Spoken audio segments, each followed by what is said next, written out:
Oh, leaving. And yes, mine.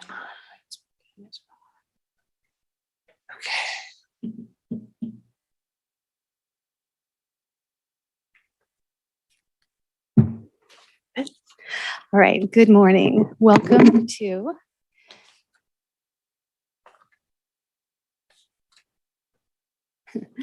to the June 2023 meeting of the Trinity County Board of Supervisors.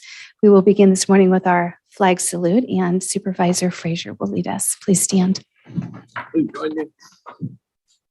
pledge allegiance to the flag of the United States of America and to the republic for which it stands.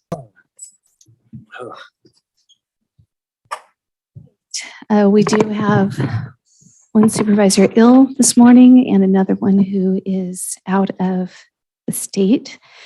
So the three of us are here. That means there will be a couple of items when we get to our consent calendar that we'll need to call out because they require 4/5 vote. With everything else, we can move forward.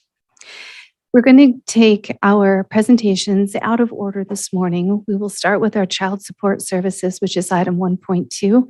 Adopt a proclamation of appreciation recognizing Staff Service Analyst 2, Diane Dara, upon her retirement from Trinity County and North Coast Regional Department of Child Support Services. Would you like to come while we read your presentation? Thank you. It's nice to see you this morning. Nice to see you too. Thank you. A proclamation of the Board of Supervisors of the County of Trinity, retirement of Diane Dara. Whereas Diane Dara started with Trinity County's Department of Health and Human Services on June 3rd, 1991 as an Administrative Clerk 1, and whereas Diane promoted to Administrative Clerk 2 before becoming an Account Clerk 1 on May 1st, 1992, whereas Diane promoted to Account Clerk 2 before promoting to Account Technician 1 on January 1st, 1996, and whereas Diane worked her way through Account Technician 2 before promoting once again to Senior Account Technician for the Department of Health and Human Services on October 1st, 2001, and whereas on January 1st, 2016, the North Coast Regional Department of Child Support Services was formed between Trinity and Humboldt counties, making Diane Dara a dual employee. And whereas Diane promoted to Staff Services Analyst 2 for NCRDCSS, utilizing both her attention to detail and advocacy skills to ensure both counties tracked and reported accurately to the state of California.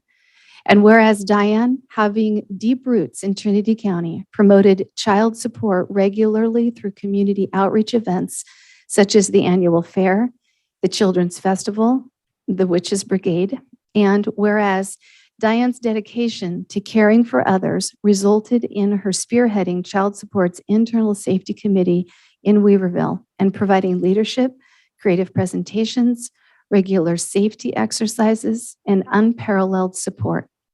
And whereas Diane's loyalty to the public service has been reflected for years in the quality of her work.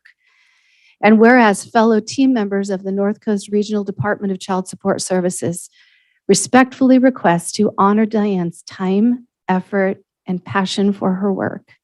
So now, therefore, be it proclaimed that the Board of Supervisors of the County of Trinity hereby expresses gratitude to Diane Dara for her dedication to the North Coast Regional Department of Child Support Services through providing equitable support for our two communities.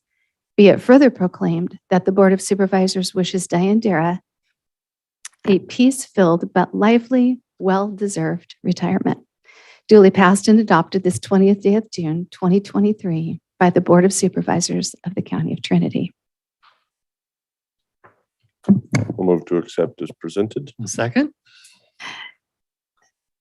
I have a motion by Supervisor Frazier, second by Supervisor Leutwiler. Supervisor Leutwiler, Aye. Supervisor Frazier, Aye. Chairman Cox. Aye. I also have Bennett online if you'd like to say something. Yes, good morning, supervisors. Thank you so much for this proclamation honoring Diane. I'm Bennett Hoffman. I'm the Director of Child Support Services for North Coast, which serves Humboldt and Trinity counties. I just want to thank Diane for her support and her service to the department for the last 32 years to the county, but the Department of Child Support Services is so grateful for the work that she's given us, especially the last few years. As we've lost institutional knowledge and directors and assistant directors have come and gone, Diane's been a stable force in our department.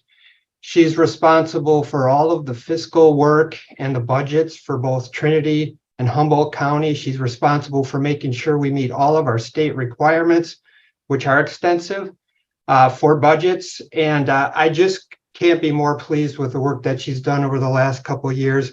We're really going to miss her. She's going to leave a big hole in our department. We won't be able to replace that expertise or her work ethic, her knowledge, how conscientious she is. But I'm extremely happy that she finally gets to move on to this stage in her life. So I just wish her the best, and we're really going to miss you, Diane. Thank you. Nice. Thank you, Ben. I appreciate you joining us this morning. Diane, this is quite an extensive list of things that you have done for the county over the years, and I'm sure it was a reflective journey down memory lane as we read each one of those. But we wish to very much express our gratitude to you for all of your effort, for what you have given to the county and the love that you have put into all of the work that you have done. So we do wish you a wonderful retirement. Thank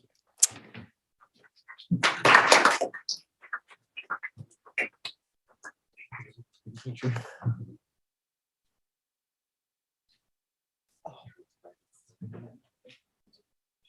Not really. I'll do it.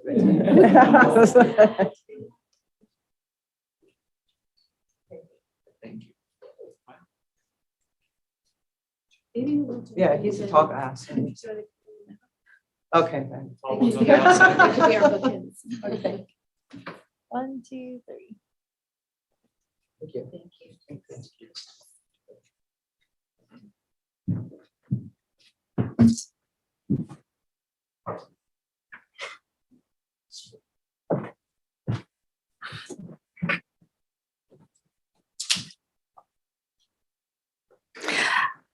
All right, on our agenda, item 1.3, we will receive an update from the U.S. Forest Service representative regarding matters of interest in Trinity County. And today we have with us our Deputy District Ranger, Ben Sundall. Thank you for joining us. Thanks for having me. Okay.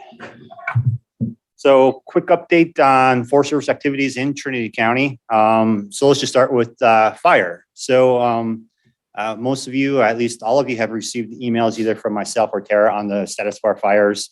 About 9 fires over the last 2 to 3 weeks, all supposedly lightning caused fires. The last fire that was detected was the Valley Fire in Indian Valley off the Lime Dyke Lookout Road. That one, late popper, winds started picking up and kind of pushed the smoke above the tree line for the lookout to find it, and the aerial detection unit, our recon flight. So that one was stopped at about 1 acre. So good response to the engines, the helicopter, and the dozer on that fire. Currently, all fires are out. The Valley Fire is in containment status, but looking really good. No heat, no smokes. So that should be called out here shortly. So good collaborative effort between Fed engines, and then we've also brought on some contract engines as well to supplement our staffing. So good resource response on the Fed side and on our contractor side that are helping us out. So over to staffing. So some of our one of our long-term battalion chiefs, Jim Yakub, will be retiring at the end of the month. If you guys know Jim, Jim's the battalion chief downriver, Battalion 3-1. He's been on the Shasta National Forest for quite a number of years. With his retirement at the end of the month, Josh Wright, another long-time downriver employee and resident, will be assuming the duties of Battalion 3-1. Josh is currently a swing battalion out of the headquarters office, but spends most of his time up here covering the battalion duty shifts, knowing that Jim will be departing us in a week or two. So congrats to Jim on a long career with the Forest Service and many more years of happy retirement. We also brought in Chevelle Monk. Chevelle Monk is Battalion 4-1 on the Weaverville side. Chevelle replaces Brian Fabry, who retired late last winter. So Chevelle Monk used to be Battalion 2-1 on the Hayfork side. He has now switched over to the Weaverville side and is now Battalion 4-1. Backfilling behind Chevelle in Weaverville, we have Jason O'Bannon. Jason O'Bannon is detailed Battalion 2-1 out of Hayfork, and he is currently in that detail for the next 4 months. I think he has about 2.5, 3 months left on that detail. And during our next round of fire hire this fall, we are looking at replacing or hiring those vacancies. So good job with all the fire suppression resources, tackling those fires. I'll throw out there, we also used helicopter 506, the smoke jumpers out of Reading. We actually jumped out Reading, so we had brought in smoke jumpers from Redmond as well, Boise and McCall. And I think each of those individuals were able to get fire jumps on the Shasta Trinity as well. So congrats to them. Moving over to fuels, the Trinity IRSC bids are being accepted currently. Proposals will be reviewed the week of June 26th, next week. And this is a very large integrated resource service contract aimed at completing fuels work this summer in the August complex footprint, consisting of down trees on the 16 road and work in the Pettyjohn project area. For prescribed fire on the west side between the South Fork Management Unit and the Trinity River Management Unit, we were able to accomplish roughly 1,000 acres of prescribed fire in a very difficult season based on the weather and how wet it was. The prescribed fire acres are a combination of pile burning and broadcast burning. The broadcast burning specifically within the Weaverville Community Forest. This fall and into the future, the west side has been approved. And when I say the west side, I mean the South Fork Management Unit and the Trinity River Management Unit. We've been approved to add a 10-person fuels module. So that 10-person fuels module will be tasked with taking on fuels work, whether it's mechanized fuels reduction or pile burning, broadcast burning. That 10-person fuels module will be a standard module within our organization. So it's all funded off the top with appropriate dollars. So that's great. This fall fire hire, we plan on hiring the leadership positions first, and then the next round of hiring the meat and potatoes of the crew, the crew members. So hopefully in early 24, that whole crew will be up and running, that 10-person crew on the west side. So that's pretty exciting news.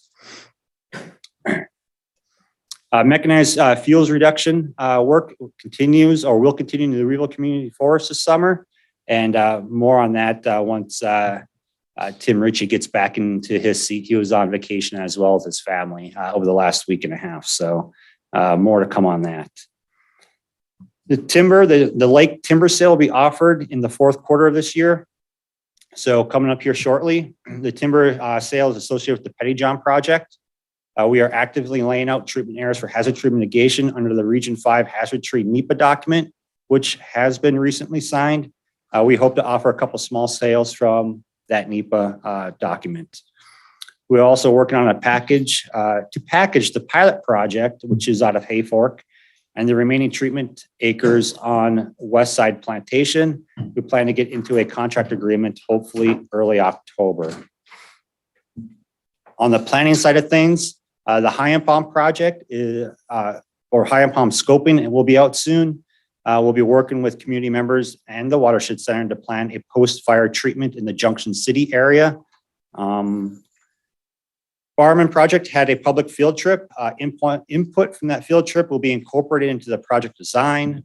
And Weaverville Community Forest Phase 2 and August Phase 2 should be finalized within the next month or so. Both are just waiting on a few documents or specialist reviews from external parties. So those are still moving forward, and we see the light at the end of the tunnel with those two. Open house meetings. Did you guys get the open house calendar by chance from our PAO shop? I believe so. Okay. Yeah. If not, I can read the dates off. Go ahead and read the here. dates. That will help Once I others. flip through this next few topics, remind me if I forget. So we will be having multiple open house meetings coming up at the end of this month. I think the first one is tomorrow here in Weaverville on the 21st. We'll be putting up local flyers for these meetings, and our PAO shop out of Reading is also posted on social media to cast that wide net. We will report out on what we have accomplished since our last meetings and what we are working on for this year and over the next 3 to 5 years. And then we'll also be taking questions and input from the local communities and the public. We look forward to these meetings to make sure we stay connected with the communities that we serve. Shared stewardship. We continue to strengthen our partnerships to help us increase our pace and scale and to achieve true shared stewardship. Currently, the Trinity County Collaborative Field Trip at the Big Ranch in Junction City on 6/23, which is this Friday, Tara will be leading. They'll be looking at those project areas. Regular and recurring meetings with RCD and Watershed Center continue. And the Good Neighbor Agreement is processing through grants and agreements and is expected to be completed soon. So that's exciting as well. We are working closely with the Six Rivers National Forest to successfully implement treatments on the Trinity County landscape that reduce risk to our communities and improve forest resiliency. And then on recreation, I think the big thing on recreation right now is we continue to fight hazard trees in our developed recreation sites. It seems like every day we go out there, we see more and more dying trees. And we currently, over the weekend, I think it happened on Thursday or Friday, we closed East Weaver Campground due to the hazard trees actually dropping dead limbs into the campground. So for safety of the public and users of that site, we closed it with our partners, and folks are in there mitigating those hazard trees as we speak. So Did you say that was East Weaver? East Sorry. Weaver Campground, yep. So we are looking at long-term solutions for this issue, just trying to stay up on pace with it and not try to let that get too far ahead of us. This includes addressing forest health and resiliency issues in these campgrounds during our planning process. Trinity Camps, Barman, and Big Ranch will all address forest health and resiliency in our campgrounds. But it is going to be a big undertaking to try to stay on pace or ahead of the dying trees right now in our forest. So circling back to the open house schedule. So June 21st, tomorrow, here in Weaverville at the Weaverville District Office. Start time is 17:30. June 24th will be in Hyam Palm at the Hyam Palm Community Hall, and that is this Saturday. And that start time is 10 a.m. June 28th will be in Harrison Gulch at the Olabola District Office on Highway 36. Start time of 17:30. June 29th, Hayfork VFW Hall. Start time 17:30. July 6th, Junction City at the Forest Service Fire Station. Start time 17:30. July 8th, Burnt Ranch at the Burnt Ranch Forest Service Fire Station. This one might also include a possible field trip. And that start time on July 8th is 10 a.m. And then July 11th, start time 17:30, Coffee Creek at the Coffee Creek Forest Service Fire Station. And that is the current open house schedule for the TRMU and South Fork management units to engage with our local communities and public. Any questions?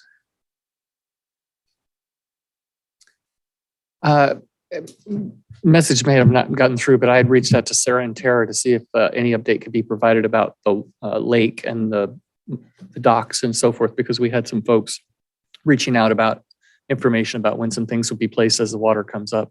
Did they happen to get anything to you? I haven't seen anything, but as I scroll through here, I know Sarah's going to give an update at the Rotary regarding some of that stuff. Looking at her email thread, let me go to this one. It looks like the boat ramp in Trinity Center, those permits expired, so we need to circle back and reevaluate that. And then, right now the focus is on Minersville. With BOR, the contractor, with their contractor to repair the damage caused by their project to restore the site to a full 3-lane boat ramp. So we're working with BOR to repair Minersville boat ramp to back to its original 3-lane condition. So yeah, it looks like the consensus is focus on Minersville, and then Trinity Center. They're aware of it, but due to short staffing and just priorities elsewhere, knowing that both permits have expired with Job Corps, they will reevaluate that when they get some of their priorities knocked off their list. But Sarah will be at Rotary, and hopefully Sarah and Tara get back to you with more concrete visioning on Trinity Center when they kind of discuss it more in depth. Thank you. Yep. Any other questions? All right, Ben, thank you for being here. Thank you for having me. Appreciate your efforts and all that you and others do. Thanks. So yeah, and we are all praying for a safe summer. So Yeah, it's nice and cool right now. So let's keep it that way. It's a Yeah. nice summer. So Yeah. exactly. thank you for your time. All right, thank you. All right, item 1.1. We will now receive a presentation from Associate Superintendent Kevin O'Rourke. These are folks from Shasta College. Appreciate them making the drive and being here today. Kevin is the Associate Superintendent. We also have with us Yana Yatridis. She is the Associate Vice President of Economic and Workforce Development. And also Angela Cordell, who is the Associate Dean of Economic and Workforce Development. And they have some exciting things to share on that front, but also regarding enrollment trends, the Measure H bond funds, and then also on these economic workforce development updates as they relate to Trinity County and the Shasta College Trinity campus. Thank you for being here. Hope your journey over the mountain was enjoyable this morning. It's always beautiful early in the morning, so thank you for being here. Thank you. The floor is appreciate yours. it. And so a couple things before we start into the presentation. First is thank you for the time that you put into what is already very long agendas. I see these county supervisors meetings. And so this was designed to go about 15, maybe 20 minutes, but each slide, we have more information that we could bury you with. So if there's anything that is of more interest to you, please let us know and we will give you whatever information that you need. The second thing that I wanted to do, since I've met with a couple of you already, is just thank you for your positive advocacy for your students in your area. It's absolutely clear that you're passionate about the youth in the area, educational opportunities for them and how it interacts with our college. And so you've been extremely professional. And so I just wanted to thank you for that.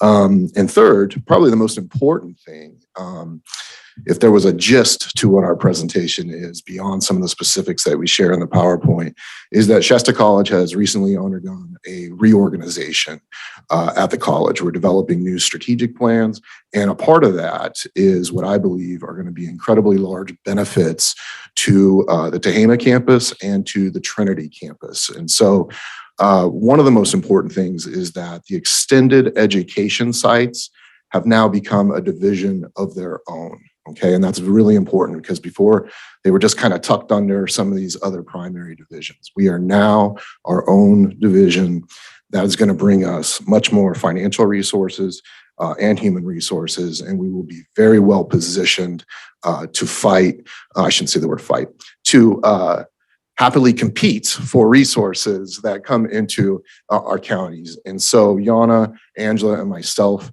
are all in brand new positions. And that just speaks to the dedication, I think, of where we see the future and the importance of our extended education sites. So if we want to go ahead and start.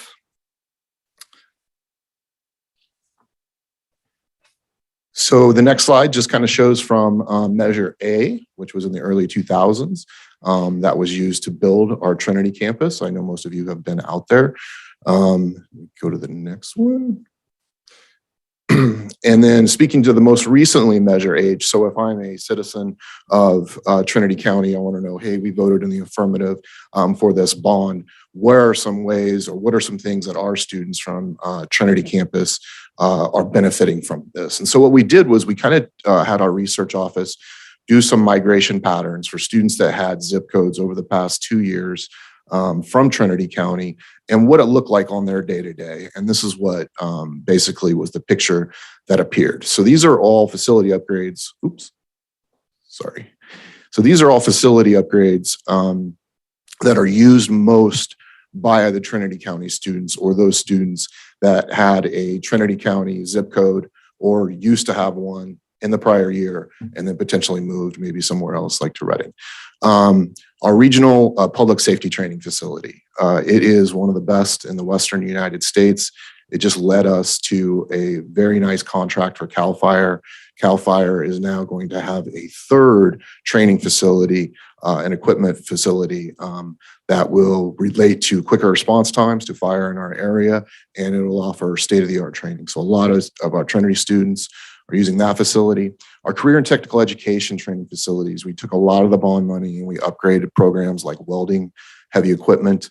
They're going to talk a little bit about some of our logging programs, but we saw heavily that there was a bulk of students coming from Trinity County that were enrolled in these CTE programs, which quite frankly are some of our best programs. When you talk about getting a job afterwards, a quick story, we got a call from the chancellor's office a couple years ago. They were worried why our welding students were not graduating. And they were really kind of putting their finger at us for not graduating those students. So we had to explain to them they were getting jobs making $80,000, $90,000 before their graduation. And convince a 19-year-old not to take that job can be difficult. So, so it was a good thing.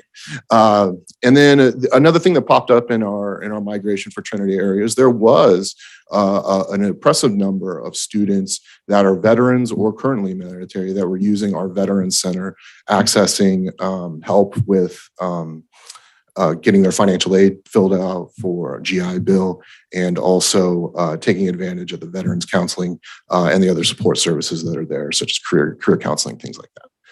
So go to the next one.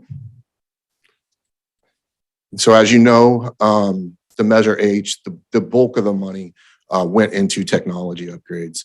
Things are moving extremely fast in higher ed right now in regards to requirements around technology. And so we put a lot of resources into upgrading technology, firewall replacements in the Trinity campus. That does not just mean higher speed, it means more protection for your students' data, personal information, social security numbers, records, things like that. But we also had to integrate that with core switch upgrades in the Shasta County. These all kind of interconnected.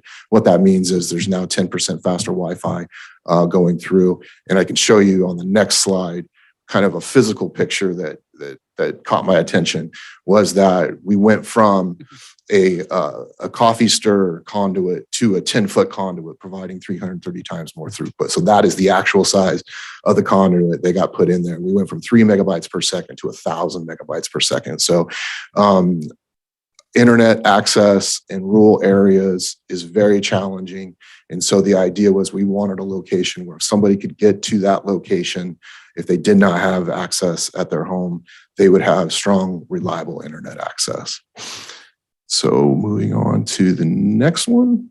This is a snapshot of 2019, so kind of pre-pandemic enrollment, if you will. The last time we were offering what was called ITV courses. So that means you go into a class, you sit down at a particular time, and you're in an interactive television setting with other students that may be in Bernie, Trinity, Reading, et cetera. And what I wanted to highlight was just on the right-hand side, there was some pretty low enrollment rates there. So what we wanted to do was ask the students, what is your preferred method? And this is where I kind of, my own personal way of wanting to learn and go to college, I think was more kind of old school, what I would suggest. I like to go to a class, sit down. But some of the times and days, we're providing students who had jobs and employment in Trinity campus challenges to meet those. And so as you move on to the next slide, you will see what we were trying to do is step one, increase our dual enrollment in Trinity high schools. Okay. And so as you can see here, on that, oops, not showing up on the laser pointer, but the enrollment trends for dual enrollment really fluctuate and they swing because of the low numbers in Trinity High School. So you could have a really good year, then you could have a bad year. And a lot of that depends on, you could have one key retirement from an area or a class that was enrolling a lot of students. But this to us is the key. If Trinity High School students can get their high school classes checked off if they need to graduate, and at the same time, at no cost to them, because there is no cost, get college credit. And by the time that they graduate from high school, if they already have 12 units knocked out, A, some of those students may not have thought that college was the next step, but now they do.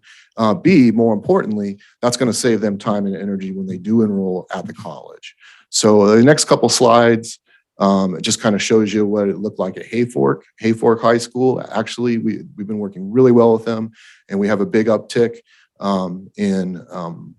in partnering with them. We have a whole dual enrollment office that is going to continue to work with them and increase the number of students in Trinity County. So next one. Now, getting directly just to the Trinity campus itself, the model that is kind of emerging is more of this Zoom model, internet offerings. We are going to start offering more in-person classes, and I'll go over those in a little bit. But what we wanted to do is make sure that there was on-site as many hours as the Trinity campus is open. If students or prospective students wanted to come in there, get help filling out financial aid, get help registering, getting help with an educational plan, going through the whole financial aid that can be overwhelming at times, is that there would be in-person, on-site, human being, one-on-one interaction. And so that is what the students told us that was most important to them. And this is where we're going to put our resources over the next couple of years. And then as you go on to the next one, again, just some other updates. The Basic Needs Center is money that we receive from the state. Basic needs can be in the form of food. If students are not having a lack of nutrition, so we are setting up a food bank in there for students, and there also may be some other monies available in the form of gas vouchers, things like that. So all those things, those support things that sometimes we don't think of that you need before you can start concentrating on school. The Smart Center, I don't know if you've heard, has moved in to this. This is a wonderful partnership that we think is going to help as we launch students into the workforce. And then, as I said, we're going to start adding back some in-person classes. The first one in the fall is our EMT class. There's a high number of students coming from Trinity County going into our EMT program. And so that is a good first step recovering out of the pandemic towards offering some in-person classes. This is student traffic. Again, you can go to the next one. If any of this stuff that you want, let me know. So now I'll turn it over to Yana, and she'll talk a little bit about how the Economic Workforce Development Department, ties into what we're doing in the Trinity area. Actually, I don't think she was clicking. Were you clicking for me? Yeah. Thank you, Ashley. My turn. Good morning. Thank you for having me. I am Yana Yatridis. I am the Associate Vice President of Economic and Workforce Development. And you're probably wondering, why is Economic and Workforce Development in a college? Well, in 1996, it became part of our CCC, California Community College statutory mission. It's an ed code. Because the idea is that we are responsible to make sure that what we're teaching is to industry standard. And so we developed this partnership now with industry, both the public sector and the private sector, to make sure that we have this dialogue, that we are educating to industry need. So we have developed this partnership now with our employers, where we invite them to come into advisory committees and tell us exactly what it is that they need. And we tell them what we are teaching, and we end up engaging in this partnership. So the beauty is that we then try to engage our employers in becoming part of a work experience education, to offer internships, job shadowing opportunities, come into our classrooms and be guest speakers, and of course, ultimately hire our students. Can I have the next slide? So as Kevin alluded, part of our responsibility is to make sure that we are providing the technical knowledge and skills in order to be able to prepare our students for careers in these emerging sectors. And as you see, we have a suite of programs that we're offering. Accounting and business administration is one of our big ones. Of course, all of our agriculture, farm, horticulture, diesel and automotive technology. I actually gave him my car. I gave him my poor little Lexus when it died. It was like, here you go, you know? And now I look at, they've taken it apart, they put it back together again. They're doing all sorts of wonderful things. And by the way, if you have any old equipment, we'll take it. Computer information systems, early childhood education is one of our biggest programs. Industrial arts, that's where welding fits in. Health sciences, I was the dean of health sciences, this is near and dear to my heart. Can I tell you, we had at the time of COVID, we were cranking out the nurses as fast as we could crank them out. Dental hygiene, physical therapy assisting, full allied health suite. And it is a fabulous career for anyone who is interested in the health and safety of our community. And of course, public safety. We offer programs, and I'm going to get to apprenticeship and pre-apprenticeship. I haven't skipped it on purpose. So we offer programs both for credit, but also for non-for-credit. Non-for-credit is a wonderful way that adult learners can go back and kind of re-enter their education. And it allows an opportunity for adult learners to either go back and get their GED, or we have programs where they can kind of dip their toe in and see whether or not this is a career for them, in terms of exploration. It allows immigrants to be able to have English as a second language courses or do citizenship classes. And it also provides programs for immigrants who want to come in as professionals and now want to get their licensure in the United States. So for example, if I have an accountant from Poland, right, and they would like to serve as a bookkeeper or an accountant here in the United States, they have an opportunity to be able to take courses. We also have earn and learn models, and one of them is apprenticeship and pre-apprenticeship. And I'm going to yield the floor now to Angela Cordell, who is our Associate Dean of Economic Workforce Development and is responsible for our apprenticeship and pre-apprenticeship programs.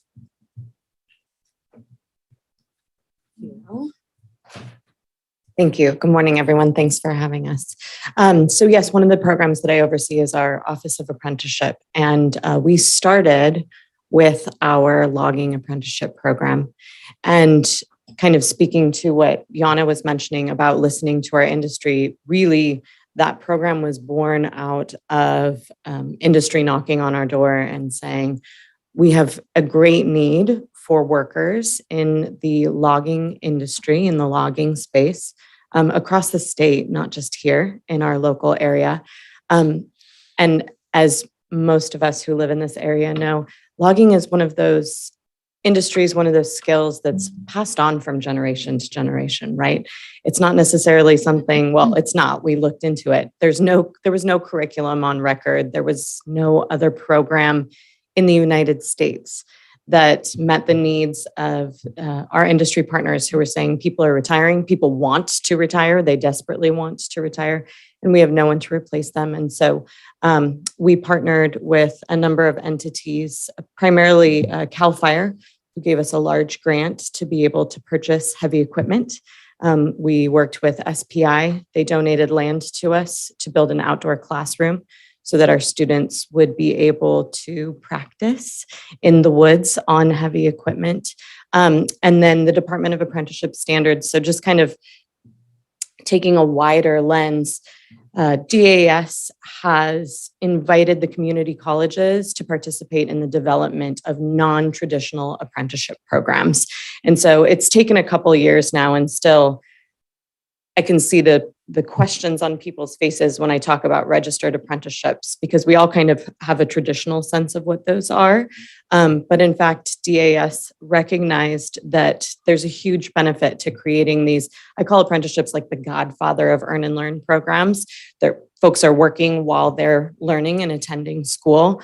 Ultimately, my goal is that we see an earn and learn program across every discipline at Shasta College. We're working on building one with our early childhood education program right now. We've had conversations with our manufacturing folks, again, trying to avoid that challenging decision for a student. I'm halfway through my advanced manufacturing certificate, but I just got offered a $70,000, $80,000 a year job. What do I do? They shouldn't have to make that decision. They should be able to do both for a year and complete their certification and be working.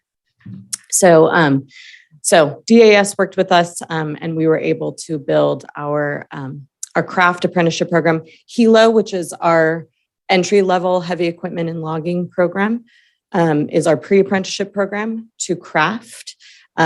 Again, listening to industry, it was a 1-year program, and industry said, time out. Well, industry and students said, shorter. We need to get to work as quickly as possible. So this year, we turned it into a 6-month certification program. We had our first 2 out-of-state students come for those 6 months to learn and then head back home. So we're very proud of that. We will be launching a pre-apprenticeship in customer service, which we hope will be applicable to just numerous industries and numerous businesses across the district. I think I have one more slide. Oh yeah, because I went in reverse. Sorry about that. All right. And then finally, our accounting services employment training program asset. So that's our accounting bookkeeping registered apprenticeship program. Both of those programs are logging and accounting, which they sound so disparate, right? But our accounting apprenticeship was actually born out of our logging apprenticeship program. Our loggers said, well, by the way, we need bookkeepers. And we looked at the data and we talked to our industry partners, and indeed, all of our industry partners are looking for entry-level accountants and bookkeepers. So we launched Asset this last semester, and both programs are looking for new apprentices and participating businesses as we speak. And I don't know if we have another slide after this. Oh, very quickly, I will just mention. So some of you saw probably even in the paper a few months ago, we have career services in the district. The kind of location is the Career Cafe, but our Career Cafe team does come up here in person to Trinity County to meet with students, and will come up at any time to meet with students by appointment if they'd rather meet in person instead of via Zoom. We're doing the same in Trinity County as well. As we grow our team at the Career Cafe, our goal is that we will have some more permanent in-person services and some more regular in-person services here in Trinity County as well. And next. Okay. Can I have a question for you? Yes, Sorry. Please, So please. the customer service, Yes. 2 things. One is that available up here, or do the kids need to go, or whoever, kids, adults, go down to another location? Yeah, so it is available here. Okay. Yes. Well, let's clarify. By here, do you mean Trinity. in person here? Oh, just however they can Yes, participate from up yes, here. Yeah. it's all, yes. Okay. Everyone can participate from Trinity County in all of the programs that I just described. So the related supplemental instruction, which is the classroom portion of an apprenticeship program for our accounting and for customer service, 100% of that is delivered online. Okay. So anyone can participate from anywhere. For logging, obviously, we have a different, RSI is a little bit different, but those are non-credit classes. And those take place around workers' schedules. So it's not necessarily plugged into that traditional semester model. So Second question is, because I used to be in this world where we had thousands of people doing the customer service phone jobs all over the world. Okay. I sense that artificial intelligence is going to make a huge difference here. Is that something you're already starting to incorporate into your programs? Yes, and working to highlight for folks that there are certain key pieces of customer service in particular that cannot be replaced by AI. And the goal of this particular program is that it will not only kind of prepare folks who are in those traditional customer service positions where customer service is in the title of the job or in the job description, but that actually it will be a great entry-level training program for anyone who's going to be working with other people. Yeah. So basic communication skills, basic conflict resolution, basic time management. It's really life skills, That's great. essentially, and workforce skills. That's great. I'm just excited because we've been trying to gear up a lot of economic development efforts here for Trinity County, and we are seeing momentum with that. Good. But when I saw this, it reminded me that probably 20 years ago, the company I was with, we flew into Winner, South Dakota with a population of 3,000 people and opened up a call center and employed 300 people. So we employed 10% of the entire population because we could train people up to do these kinds of jobs, which can be done from anywhere. We're in the midst of getting better internet service up here through all the programs that are going on. We have some empty facilities. So I start to connect all these dots, and knowing that this kind of a program is available is exciting. So thank you. Great. Thank you very much. And actually, Supervisor LeByler, you bring up a good point, because one of the programs that we also have is Health Information Technology, and our bachelor program, Health Information Management, and that's all online. So Great. that is open. There are fabulous jobs to be able in the healthcare industry. Shasta College also employs 9 employer partnership directors. And the one that is assigned here to Trinity is actually Molly Stimple. You may have met her. She has been up on several of the mixers and so forth. She comes up here quite frequently. In fact, I think she's been here with Angela, the chamber mixer, the other, a couple of weeks ago. But her responsibility is primarily to develop these partnerships that we have with industry, so that our students will have the opportunity to be able to have internships and job shadow opportunities and ultimately employment. Career Cafe is really important for us, because Career Cafe is there to also teach our students how to interview. And not only how to interview and do their cover letters and resume, which is very important, but the soft skills in terms of how to maintain their job. There's some of our students are not really aware of basic things such as showing up on time. If something happens with a car, pick up the phone and call somebody. I know it sounds like silly basic things, but it's things that they need to be taught. And that's one of the things that we are determined to be able to teach them so they can be successful. Thank you for you, Kevin. Thank you for having me. Thank you. We can go through these last ones very quickly. As a matter of fact, why don't you this is a grant that we have called North State Together, and I just kind of wanted to close on some good news. You can flip through the next 2 or 3 slides. I can send you more information about that, but the gist of it is we received a grant from the state, and the focus is on K-16, so anywhere through that pipeline, and that is basically the bullet points that I wanted to show. So we'll be taking $1 million from that grant and sending it to Trinity County over the next 4 years. And the good news about these funds is you will locally be able to determine how you want to spend those through, I think you've had Tekla Johnson here before from Trinity Together.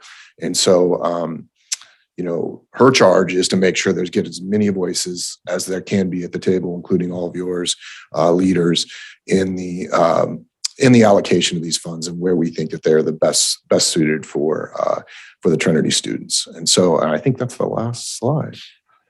So anyway, the 2 takeaways are this. One, I just wanted to thank you for your advocacy again for the Trinity County students. It's very clear, and your professionalism is recognized and honored. And also, if there was one thing you could take away, there is new momentum right now for our extended education sites. We have multiple people. There's going to be a physical presence here. Angela was just hired 2 weeks ago, or something like it was. So we're adding people on as the day, and we think the future is bright, and there's a lot of opportunity for us to partner together. If you ever want us back here, definitely we will come back and provide what information you need. If there's any community members who want to contact us directly, please extend all our information. We'd be happy to meet with anybody. So thank you again for your time. Perfect. Thank you all so much. Any other questions? All right. Thank you. All right, item 1.4, County Administrative Office, receive a presentation on Trinity Lake cold storage pool needs and potential alternative recommendations for the ongoing Trinity River Division reconsultation. Tom Stokely, welcome. Thank you for being here. Thank you very much for having me here today. I'm very excited to be here, actually. I decided I would come and talk to you today after I saw Paul Hooser's presentation a few months ago. And you've had a lot of good presentations lately from Paul Hooser, Don Bader, Mike Dixon. And the thing that struck me about Paul's presentation was at the very end, he talked about the need to have some kind of regulatory minimum pool at Trinity Lake that would protect the river, the lake, as well as hydropower. And so I thought that would be a good lead in for me since I've been working on this for over 30 years. Could we have the PowerPoint, Ashley? So I'm Tom Stokely. I'm with Save California Salmon, the Pacific Coast Federation of Fishermen's Associations, and the Institute for Fisheries Resources. And what I want to do is talk to you today about the law of the river, the law of the Trinity River. This little thing on the right side is the beginning of the law of the river from the 1955 Trinity River Act that said that the Secretary is directed to adopt appropriate measures to ensure the preservation of fish and wildlife. This was rather unique for 1955 because basically at that point in time, water was wasting to the ocean and there were always going to be lots of fish and wildlife. Next slide, please. I'm going to have 3 parts. I'm going to give you some background on the law of the river. Then I'm going to talk to you about carryover storage. And then the third part will be moving forward. This is just a diagram of the Trinity River Division from 1952, I believe it was. Next slide, please. Here's a picture of Trinity Dam before it was filled in 1962, I think. You can see the little tower in the center left. That's the intake structure that you saw in Don Bader's slideshow that was exposed at the top. So that gives you an idea of how low Trinity Lake was this last fall and winter. The little round donut in the upper left there, that's the Glory Hole spillway. You can see it's a very small hole for a very large body of water. At the time it was completed, it was the largest earth-filled dam in the world. And it's the 3rd largest reservoir in California. Next slide, please. I wasn't around in the 70s, but I moved here in 1981. But what happened is as soon as the dam was completed, we had a big flood in 1964. Immediately the spawning gravels filled in, the pools filled in. And at one point, I think there were something like 7 coho and maybe 11 steelhead coming back to the hatchery. The fishery was almost extinct. And so there were a number of students at Trinity High School under the leadership of Roger Hardison, and they held a mock salmon funeral on Highway 299. You can see they had the Trinity High School band there on the right. They put up a placard and they had a little fish coffin that they buried the last fish in the Trinity River. And this got national attention. And my understanding is that it started what was called the Trinity River Task Force that Trinity County was part of. And what I want to emphasize to you today is that Trinity County has always been at the forefront of issues to do with the Trinity River and protecting and restoring the fishery. And you have a lot of power, you have a lot of authority, and I urge you to use it. Next slide, please. So the task force started some flow experiments in the 70s, but then the 76, 77 drought came along and the Bureau of Reclamation essentially drained Trinity Lake down to about 10%. I think it was about 227,000 acre feet. The county filed a lawsuit against the Interior Secretary, Cecil Andrus, and saying that they shouldn't stop the high flow experiments. But unfortunately, the county lost. I might add the Hoopa Valley tribe intervened. The county and the tribe have usually worked pretty closely together. 2 major findings: that there is not environmental review required for ongoing CVP operations, and the county of origin statutes could be used as a basis to keep water in the basin. But at that time, there was no evidence given that there would be benefits to Trinity County. Next slide, please. As a result of the task force's efforts, there was another piece of legislation passed in 1980, the Stream Rectification Act. It's kind of a funny name. And it basically authorized sediment control on Grass Valley Creek. Next slide, please. So in 1980, the Bureau of Indian Affairs and the U.S. Fish and Wildlife Service completed an environmental impact statement on increased flows. And that resulted in 1981 in what we called the Andrus decision. And it temporarily increased flows. Original flows were 120,500 acre feet a year. Now the flows, just for comparison, are close to 600,000 acre feet a year on average. He ordered a 12-year flow study to determine the needs of the fishery, and he allowed the flows to increase from 140,000 a year in drier years up to 340,000 acre feet in wetter years.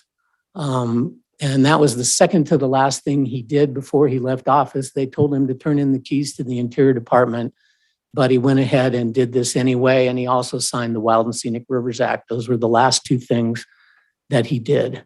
In 1983, there was another environmental impact statement completed on a proposed Trinity River Basin Fish and Wildlife Management Program. It had an 11-point action plan.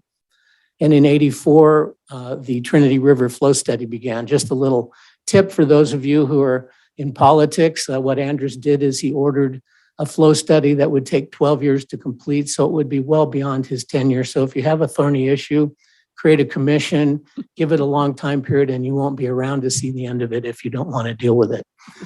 So we had an act of Congress signed by President Reagan in 1984, the Trinity River Basin Fish and Wildlife Management Act. He had a rather flowing, glowing speech that he gave with it. This was then amended in 1986 with another bill that was signed by Clinton. And I did go back to Washington to lobby for that bill in 1996, not 86. My mistake, I went back in 95 to lobby for the bill. So it clarified that preserving and propagating fish and wildlife meant restoration to pre-dam levels. There are certain fishery restoration goals that are in place for the Trinity River. They include both hatchery goals to meet the fish that were lost upstream of the dams and then natural fish downstream. And this was an important, the second bullet is an important one that we got in the 1996 amendment, which said that restoration would be measured by the ability of dependent tribal, commercial, and sport fisheries to fully participate in the benefits of restoration. The point of that is that if there are restoration goals and you want to get fish back to spawn, all you have to do is shut off fishing and you'll get those fish to come back. So we wanted to make sure that, in fact, the goals would be met and people would be allowed to fish tribal, commercial, and sport fisheries. Another important one from the 96 amendment was the role of the hatchery was to mitigate for the lost habitat upstream of Lewiston Dam. The 84 Act also formed the Trinity River Task Force, which was a federal advisory committee that disappeared in 1998. And it also authorized $60 million with the original authorization in 84. And then in 96, another 15 million was added. It actually required Humboldt and Trinity counties to pay for part of that, which I would liken to the crime victim paying restitution. But fortunately, the state of California paid the county shares for the restoration program. Next slide. So in the late 80s, we had a drought that began, and under that Andrus decision, the flows in the river were cut back. The Hoopa Valley tribe filed an administrative appeal with the Interior Secretary, saying you can't cut the flows below 340,000 acre feet because of tribal trust. And in 1989, the Sacramento winter run Chinook was listed as a threatened species. This resulted in an unfounded excuse to take more Trinity water. You heard Don Bader say that Trinity water is cold and it helps the Sacramento winter run Chinook, when in fact the water from Trinity, as it goes through Whiskeytown and comes out at the Spring Creek Power Plant on Keswick Reservoir, is significantly warmer than the water coming out of Shasta Dam in most years, except when they completely run out of water at Shasta Dam. So actually sending Trinity River water over to the Sacramento River in the summertime harms the winter run Chinook, but apparently the Bureau continues to claim that it helps them. But I even sent Mr. Bader an email with some data saying, well, this doesn't make sense what you said, and I never heard back from him. Now, Trinity water can help the winter run Chinook if they send it over early before things get hot, but then what that does is it drains Trinity Lake, leaving us with less water. And also because of warming in Lewiston Reservoir, if there's not diversions later in the summer and in the fall, then Lewiston heats up and then the Trinity River gets too warm for fish.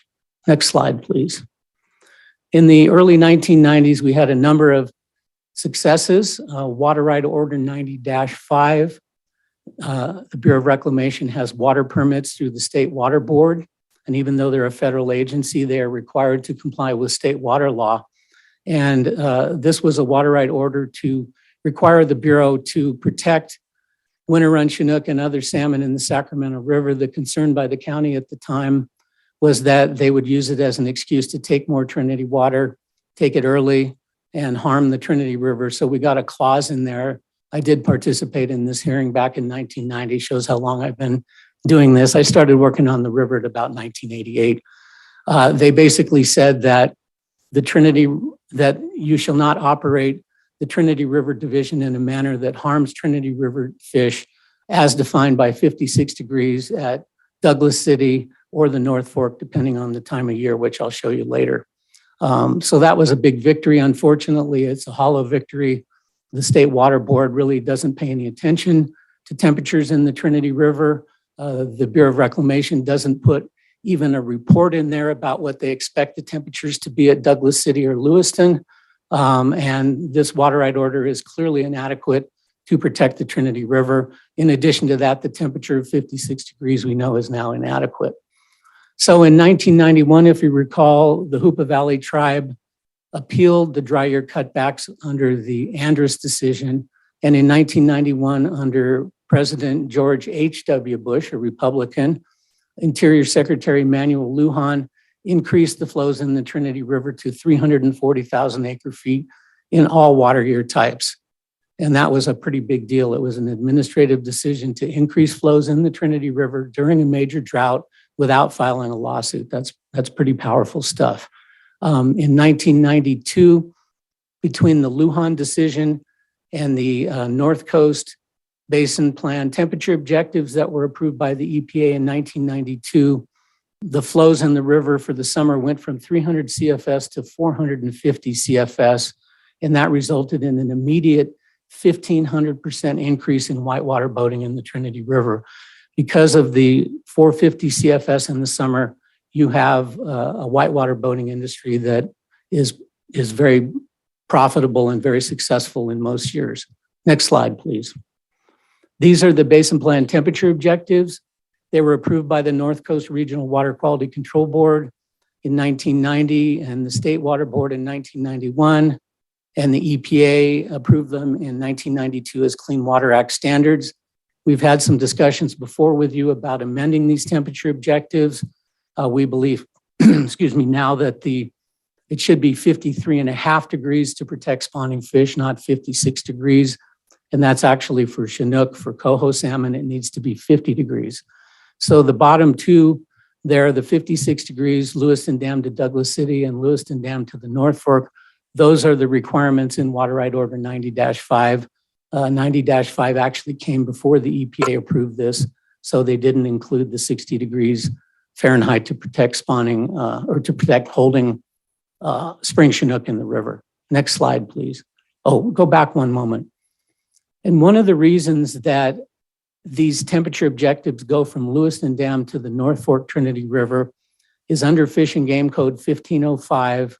That area is designated as an official spawning area in the Trinity River. So it's embodied in the Fish and Game Code. So that's how we came up with that particular compliance point. Next slide, please. In 1992, we had the Central Valley Project Improvement Act. I went back to Washington to lobby for that as well.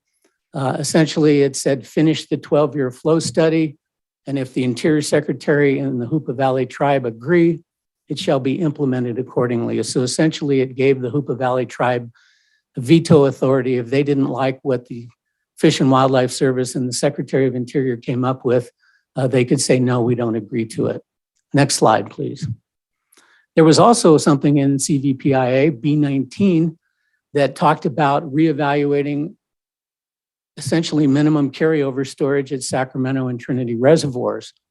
In the usual manner of the Bureau of Reclamation, there were a couple studies and reports, and this one was basically buried, and we got no benefit from it. But there is a basis in law to look at carryover storage to protect the Trinity River and to meet the fishery restoration goals there. Next slide, please. Then we had a lot going on in the mid-90s. The old restoration program did a number of channel restoration projects, side channels, bank feathers, but they did not take proper care to make sure that the Trinity River didn't get really muddy. I remember, I believe it was 94, in August of 94, the Trinity River ran like chocolate milk most of the month. I know one couple came up to float the river and fish on their anniversary, and it was so muddy they turned around and went home.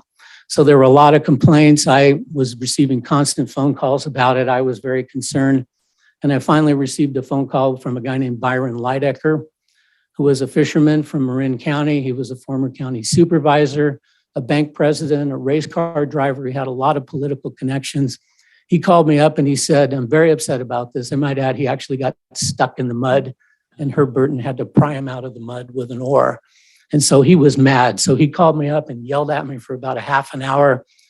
And at the end, he said, well, I got money and I can hire a lawyer. What would you do? And I told him, you should have your lawyer send a letter to the Regional Water Quality Control Board, letting them know that this project is violating the turbidity objectives in the basin plan, which is muddying the river, and they should be shut down. He did so. The lawyer sent the letter, and there was an immediate cease and desist and cleanup and abatement order. And as a result of that, in 1995, the Interior Secretary declared a moratorium on main stem construction and also directed the Fish and Wildlife Service to complete an environmental impact statement that would meld the flow study and the restoration program together. At that time, we had a Fish and Wildlife Service office here in Weaverville for the restoration program and another one in Lewiston for the flow study. And they basically did their own thing. You know, the guys out there maybe raised chickens in the teepee burner and floated the river, and it looked like a real fun job, but there was no melding of it. So in, I think it was 95, I might be a little wrong on these dates, Trinity County became the CEQA lead agency for this EIS-EIR that would be the document to develop what ultimately became the Trinity Record of Decision that is now part of the law of the river. The way that we were able to get the county as the CEQA lead agency was because of the floodplain management ordinance that requires a permit from the county for any in-stream construction. In 2000, then the EIS-EIR was completed, but Trinity County declined to certify the EIR for two reasons. One was that they wrote the document in a way that our CEQA lawyer felt was inadequate to comply with the law, so we would lose in court for sure. And secondly, the Bureau of Reclamation would provide no money to certify the EIR, so it was a loser for the county to certify the EIR, go to court, lose, and then pay the Westlands Water District's legal fees. So I recommended that the county not certify the EIR. Next slide, please. So we had the Record of Decision in 2000, and it includes increased flows, spawning gravel, channel rehab, the watershed component, which I might add, in my opinion, has been grossly underfunded for over 20 years. New bridges. I raised $5 million from the state to pay for the new bridges on the river. It also included adaptive management, which a report shows that the program really isn't implementing, and a 600,000 acre foot minimum pool. Next slide, please. The last biological opinion on the Trinity River was this 2000 biological opinion by the National Marine Fisheries Service. That's the one that had the 600,000 acre foot minimum pool, which was not adequate, but they pulled it out of a hat and they don't comply with it, and it's inadequate in the first place. Next slide. So the current restoration program, there's an office in Weaverville. So it was supposed to be co-leads with the Bureau of Reclamation and the Fish and Wildlife Service, but I think largely the Bureau of Reclamation runs the program. They provide most of the money. Most of the employees over there at the office next to TOPS are Bureau of Reclamation employees. The Trinity Management Council with agencies, tribes, and the county. And then the Federal Advisory Committee was the Trinity Adaptive Management Working Group, and that was disbanded by the Trump administration in 2017. I was the last chairman of the TAMWAG. We wrote a rather scathing letter in March, and by November we were disbanded. And the restoration program with direction from the TMC recommends flow releases, restoration projects, and the monitoring program. Next. So bring you up to the current situation. And while the representatives from Reclamation and the restoration program told you that over a year ago, they had decided to do a reconsultation for the Central Valley project, they had not decided to do a separate one for the Trinity River. In fact, there have been a couple of reconsultations for the larger CVP since the 2000 BIOP on the Trinity, but they did not include the Trinity River. The most recent one was under the Trump administration, which basically called for greater water deliveries, and the low reservoir that you saw most recently is partly a result of that. So PCFFA wrote what's called a 60-day notice of intent to sue letter that basically said you need to do a new biological opinion reconsultation for Trinity Coho, because it turns out the 56 degrees, while it's not good for Chinook, it's really not good for coho salmon. We found in fall of 2021 that the warm water left in Trinity Lake was warmer than 50 degrees, and they killed a substantial number of coho at the Trinity River hatchery. That's what's called an unauthorized take of a listed species. So we used that information to develop this letter that basically said you got 60 days to tell us you're going to prepare a new biological opinion, or we're going to sue your ass.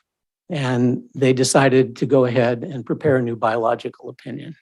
Next slide, please. So does anybody have any questions on the history? Okay, sorry to take so long, but I really want you to understand how we got to where we are today. Next slide, please. So what is reservoir minimum carryover storage? Typically, it's a established reservoir storage on a particular date, usually September 30th, which is the end of the water year. It could also be May or December. The concept that I have promoted, but I don't believe the Bureau has promoted, is to have enough cold water in Trinity Lake to withstand a multi-year drought. It may be worse than 28-34 most recently, but that's the time period that was, at least until recently, considered the worst drought in California history. So to have enough water in the lake and still meet downstream temperature objectives to keep salmon healthy during that 7-year period. And some reservoirs do have a minimum pool requirement, but not Trinity. Ruth Lake has one, I believe. Some reservoirs on the Merced River, Lake Siskiyou in Siskiyou County has a minimum pool, but not Trinity. Next slide, please. So we've had a number of efforts to obtain a minimum pool. Back in 1992, when I worked for Trinity County, the county coughed up a little money for a company named Balance Hydrologics to develop a minimum pool analysis for a drought hearing, because the State Water Board was looking at what they could do to alleviate the drought. So we presented that, and they did not take it up. Then in 2000, we had the Trinity Rod BIOP. That 600,000 acre feet was put in there. It was kind of pulled out of the 92 testimony, but obviously they took it well below 600,000 acre feet this last year. And as I will show you later, it's also inadequate to provide cold water for fish downstream. In 2014, Assemblyman Chesbro introduced a bill, AB 1914, that would have required the State Water Board to amend the Trinity permits and include a minimum pool. It failed in the State Assembly. It was not handled correctly, in my opinion. But anyway, we had a shot and we didn't get it. Then in 2017 and 2018, we had the Delta Tunnels water right hearing. As you know, the Delta Tunnels, it was known as Delta Conveyance Facility. There were 2 tunnels that were proposed that would go underneath the Delta to take clean fresh water from the Sacramento River and send it to the pumps that send water to the Southern California through the state aqueduct, as well as the Delta Mendota Canal. So whenever there's a change in the point of diversion, it requires a water right hearing. And so there was an extensive hearing, and essentially what we tried to show was that by allowing increased exports through the Delta, through these tunnels, it would draw down Trinity Lake, and there would be a negative impact on Trinity Lake, and therefore there needed to be mitigation. So I hired a hydrologist, Greg Cameron, and he gave a testimony as well as I did. And his conclusion was that a minimum pool in Trinity Lake at the beginning of a 7-year drought would need to be between 1.25 and 1.5 million acre feet. The project was withdrawn, so there was no decision. Now we're up to the reinitiation of consultation. That's an opportunity for a minimum pool. And then also perhaps State Water Board Water Right Order 90-5 might be amended as well. Next slide. I'm just going to go over a couple of the studies we had. This is the 1992 study by Balance Hydrologics. An interesting story here is that Tony Finnerty was the hydrologist who developed this report initially. And between the time he developed the report and he gave testimony, he was in a terrible bicycle accident, had a serious brain injury, and he was unable to give the testimony. So we had to rely on Barry Hecht, who was the president of Balance Hydrologics. Well, Barry has a terrible stutter, and we were scared to death of having a witness with a terrible stutter. But in fact, it was the most gripping testimony you can imagine. A witness who has a stutter, everyone was on the edge of their seat anticipating his next word. So it was actually an incredibly good testimony, but unfortunately, the State Water Board didn't help us. I might add that the State Water Board, the 5 members are appointed by the governor, and they're ratified by the state senate. So they're under the control of the governor. So anything the State Water Board doesn't do for the Trinity River goes back to the governor. Next slide, please. Then in 1998, I was able, as Trinity County's lead agency for the main stem Trinity River Fishery Restoration, EIS-EIR, I was able to tap into quite a bit of Bureau of Reclamation money to hire consultants. So I hired Greg Cameron, a hydrologist, as well as Mike Diaz. And this is a memo that Greg Cameron wrote to us in 1998. And if you look at the highlighted ones there, you can see this is basically simulating the 7-year drought, starting with 1.25 million acre feet or 1.5 million acre feet. You can see at the end of the drought with 1.25, Trinity Lake would be down to 635,000 acre feet, whereas at 1.5 million, it would be 884,000 acre feet. We used to think 600,000 acre feet would adequately protect fish downriver, but it will not. And so we really need to start at 1.5 million acre feet during the good years so that we have enough to last during the drier years. Next slide, please. And this is, I think, one of the only carryover storage studies not done by Trinity County. This was by the Bureau of Reclamation in 2012. And essentially, if you look at the highlighted part, it says that carryover storage of less than 750,000 acre feet is thermally problematic for cold water fish. This is an admission by the Bureau of Reclamation that the 600,000 acre foot minimum pool in the record of decision and the BIOP is inadequate to protect Trinity River fish. Next slide, please.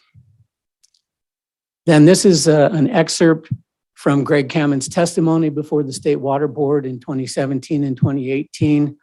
And you can see in the highlighted part there, it basically says that we need 1.25 to 1.5 million acre feet at the beginning of a drought to meet downstream temperature objectives. 600,000 acre feet does not fully achieve compliance. So this was an important testimony. Next slide, please. Now, there are limitations on carryover storage. At the high end, you've got the safety of dams criteria. In 1974, the Bureau of Reclamation left Trinity Lake very high at the beginning of winter. We had a very large runoff event, and they nearly overtopped Trinity Dam. And as a result of that, the Army Corps of Engineers and the Bureau of Reclamation went back and basically said, you need to leave this much space in the reservoir so that it doesn't overtop. Because if it does overtop, it's a wall of water 250 feet high that will take 8 hours to get to the coast. And it'll wipe out all of the communities along the river. From what I've heard, although I don't know for sure, I've heard that the water would even come up to where the church is there on Highway 299 before you get into town. The water would back up. So it would be very catastrophic. So they can't fill it up more than this. Now, Mike Dixon told me they've changed it.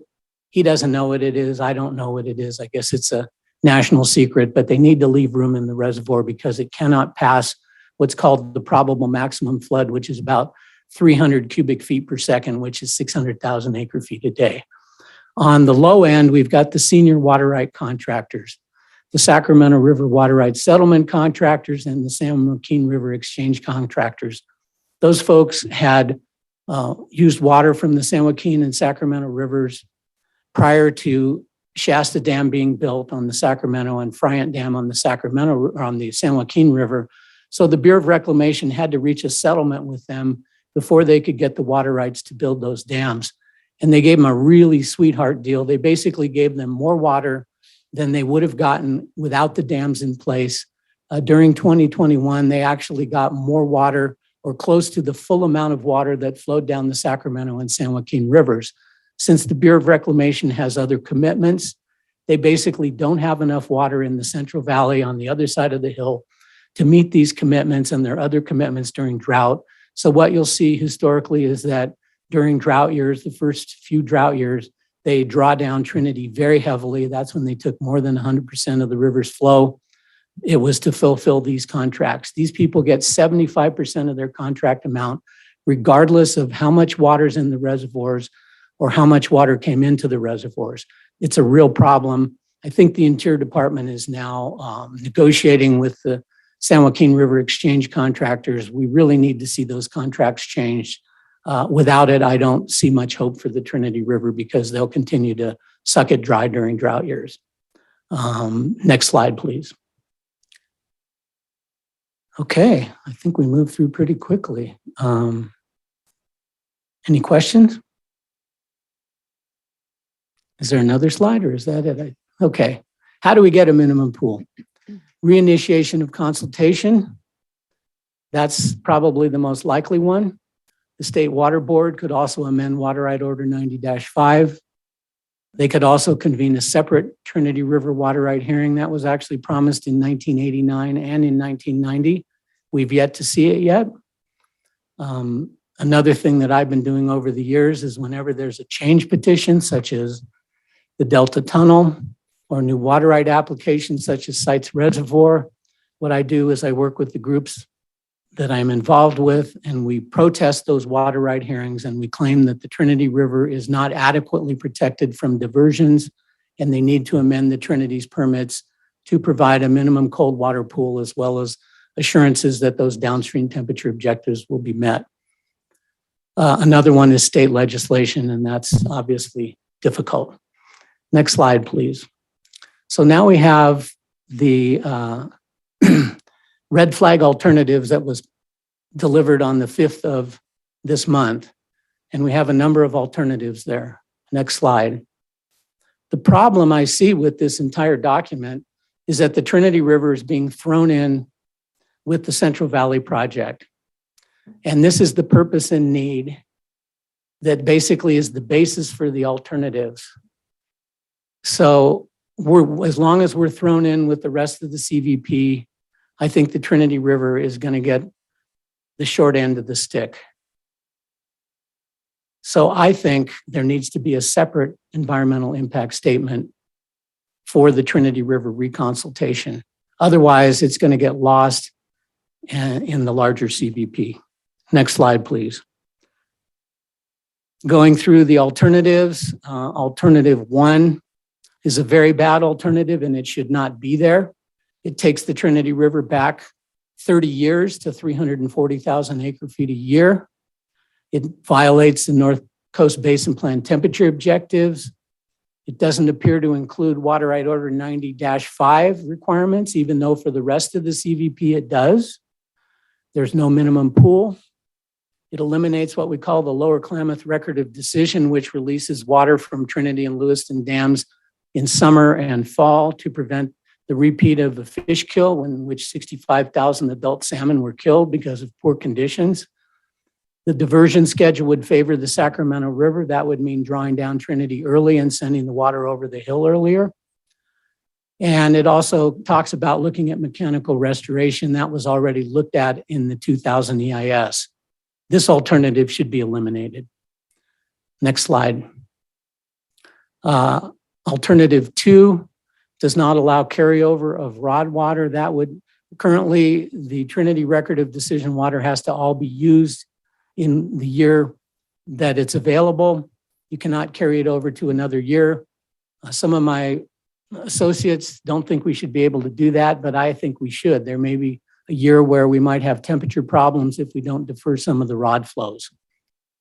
It also has a minimum pool of 1.2 million acre feet. That's probably my fault because I told Mike Dixon that before I looked at the Kamen memo from 1998. It should be, and I came up with these numbers based on the Kamen memo, 1.5 million acre feet the first year, 1.3 the second, 1.1 the third year, 1 million acre feet the fourth year, 900,000 the fifth year, et cetera. It appears to remove Trinity County from decision-making, and it also appears to eliminate Douglas City and North Fork temperature requirements in the Basin Plan and Water Right Order 90-5. So it would likely result in lower summer flows, which would harm spring Chinook salmon, which are a state-listed species, and it might very well decimate your whitewater boating industry. Next slide. Red flag alternative 3. It allows carryover of ROD water to 1 year from 1 year to the next. Carryover storage is no good. It clearly has reduced summer flows in some years. It appears to remove Trinity County from decision-making. It was a little murky on that. And it appears to eliminate Douglas City and North Fork temperature requirements. Next slide. Red flag alternative 4 is really bad as well. 1 and 4 are really terrible alternatives. It allows cutting the ROD flows to rebuild storage, but it does not share the cutbacks with exports to the CVP. So that could be an excuse to never fill Trinity Lake and continue high exports to the CVP and cut flows for the river. This has no place in a biological opinion or any kind of EIS that intends to restore Trinity River fish and protect coho salmon. Next slide. So here's what I would suggest. I'm still working on a letter with my associates, but these are the minimum pool numbers that I came up with. I think the really big question here is if you have a minimum pool, how do you meet it? Do you carry over ROD flows from 1 year to the next? Do you cut exports? Do you share it equally? Obviously, the PUD would like to see a reduction in ROD flows, but I did talk to Paul Hooser and he said that sharing it between the exports and the ROD flows might be a reasonable way to go. I'm hesitant to cut ROD flows myself after having worked for so long on it. Next slide, please. Here's some more of a preferred alternative. Same as no action for trans-basin diversion, and that would mean that the bulk of the Trinity water would not be shipped over the hill until late summer and fall in order to keep Lewiston Reservoir cool and flushed out. If you send it over early, it's going to draw down the lake, eliminate your cold water, and you're not going to have enough water to keep Lewiston cold for the spawning period. Winter flows, that's a really, really hot topic, and you've had a lot of heat about that. My suggestion is that there be a moratorium until there's NEPA. It appears that there needs to be an environmental review of that. Obviously, there were very significant economic impacts to Trinity County. I think there needs to be a moratorium until we have some monitoring results to see if it actually did any good for the fish in the river. Supposedly, it's supposed to make fatter, healthier fish that will have a higher survival, but we don't know if it actually worked. I will add also that I'm concerned that county and HOOPA opposition to the winter flow may result in the county getting disenfranchised from decision-making. So, the restoration program worked very hard to get that approval, to get you to override Liam's no vote on the TMC. And I believe that they may try to change the management structure. I don't know this, but it's a concern that I have. It's interesting because the TMC votes on a 7-to-1 rule, a supermajority. No more than 2 votes can vote no. And I have railed against that ever since it was adopted in the early 2000s And now I support keeping it because I want to see Trinity County have a say in all this. I don't want to see you become disenfranchised, but you're going to need to watch it very closely to make sure that you don't get disenfranchised, that you don't lose your seat on the TMC, or that they come up with some new management structure that leaves you out. Lower Klamath flows, same as no action. Temperature management, we'd like to see all basin plan temperature objectives revised, plus the new temperatures at Lewiston. Next slide, please. Okay, I think I went through most of this already, so I won't belabor it. Next slide, please. That's it. And maybe in closing, I will say that I would encourage you, if you have the resources, to hire a good water lawyer to help you with this. This stuff is really complicated. It even gets my head spinning. I've had a lot of conversations with my associates over the last couple of days. There's a lot to think about, a lot of strategy. And I think if you're going to spend money on a water lawyer, it would be well spent on a lawyer that would help you with this issue. And I think it would probably be more fruitful than working on Humboldt County's 50,000 acre feet. Because this is the future. This is a once in a quarter century opportunity to get something changed, but it's also dangerous because the way they've lined up these alternatives, it looks like they're setting it up to take away what you have already. So it's very, very important, and obviously a very big resource for the county between recreation at the lake, fishing and recreation, and whitewater boating in the river, and of course your PUD.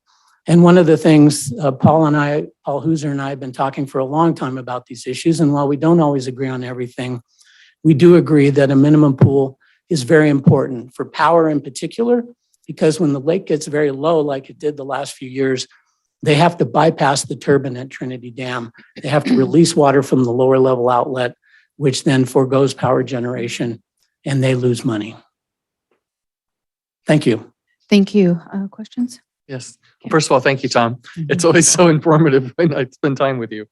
One of the things that seems to be a recurring theme, from my perspective at least, is that we seem to be late to the game.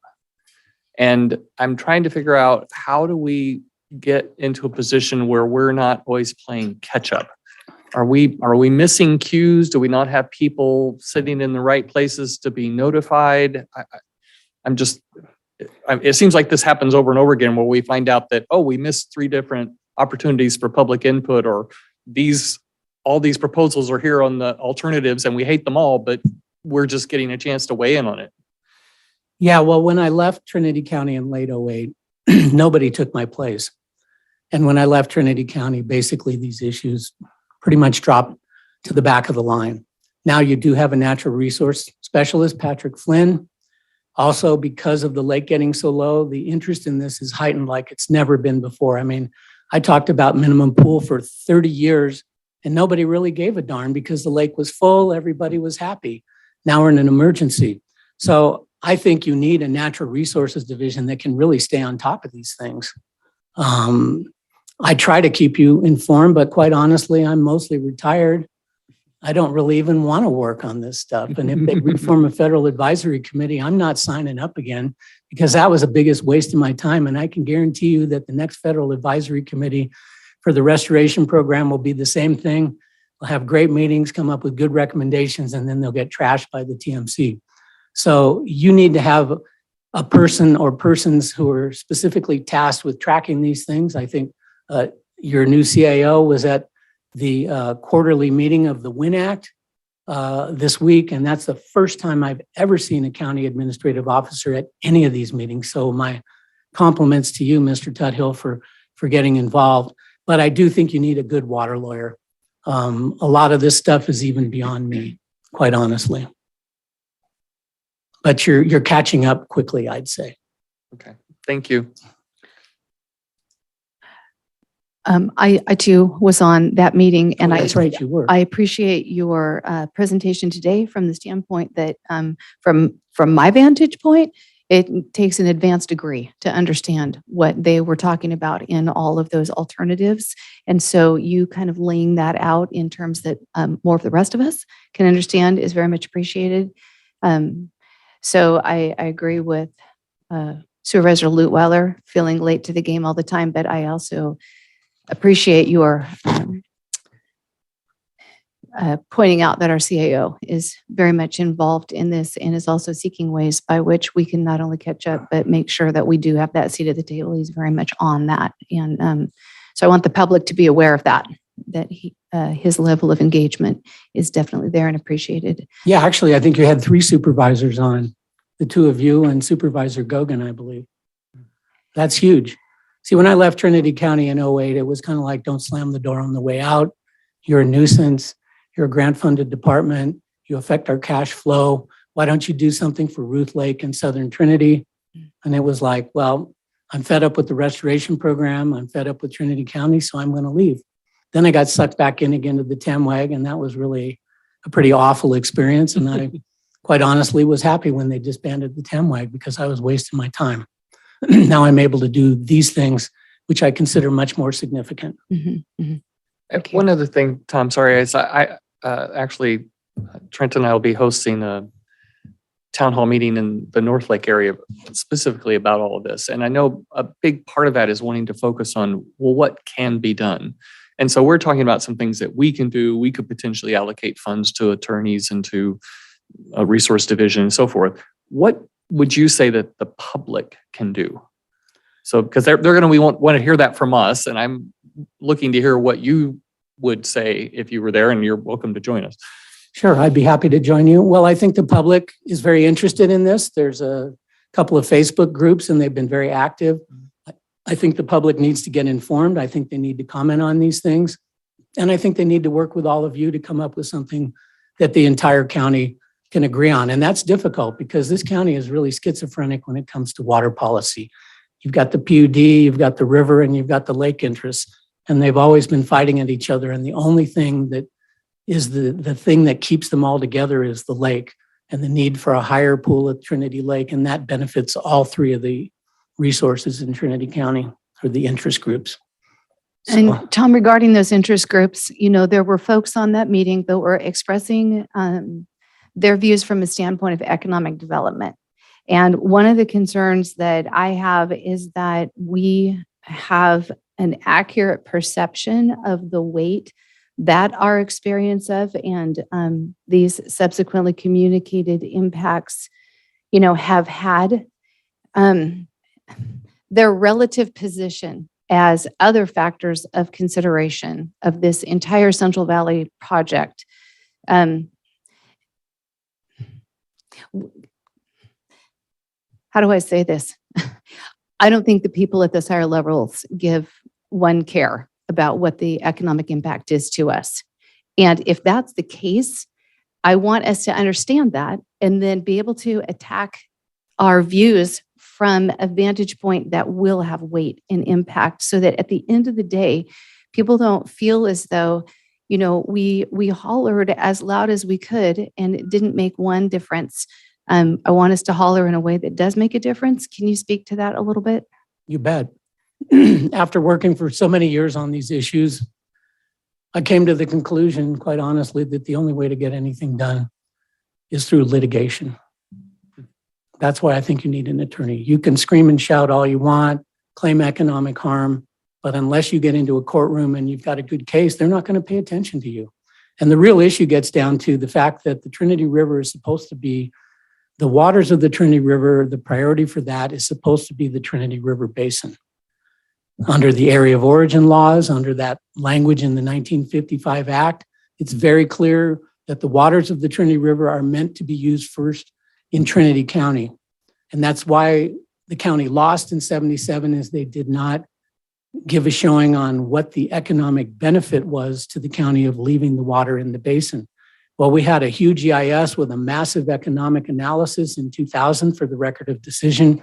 It showed huge benefits to Trinity County, to the North Coast region, from restoring the Trinity River and leaving the water here.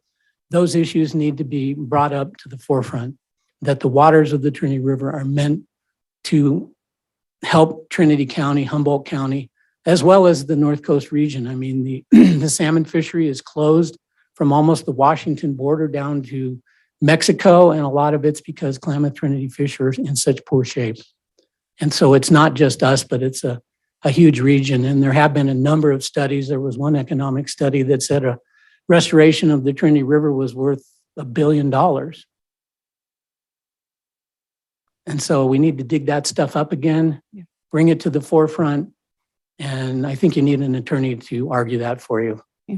I can't argue it for you, and I'm not sure how much longer I want to argue it for you. Fair. Yeah, it's interesting you mentioned that. Dick Morris gave me a document just the other day that's this thick, but it's from the 1950s talking about this whole project and the dam. And it specifically refers to economic impact and recreation. And yet we hear all the time that's not a component. So it's interesting to be able to look back to these historical documents and see some of that information. Yeah, and I don't know how many of you have read the ebook called How the Trinity Lost Its Water. The North Lake Improvement Association has it on their website, and it basically details in depth with footnotes the deception that was played upon Trinity County and the Board of Supervisors and the people of Trinity County before they passed the Trinity River Act of 1955. The argument it'll ruin fishing is absolute nonsense. This will be under Trinity County's control. It wasn't true.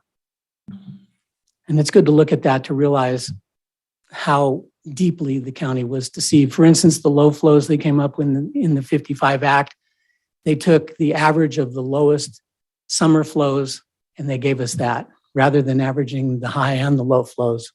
They just took the average of the lowest flows. So Right. it's a big fight. It's a generational fight, and it'll go on forever.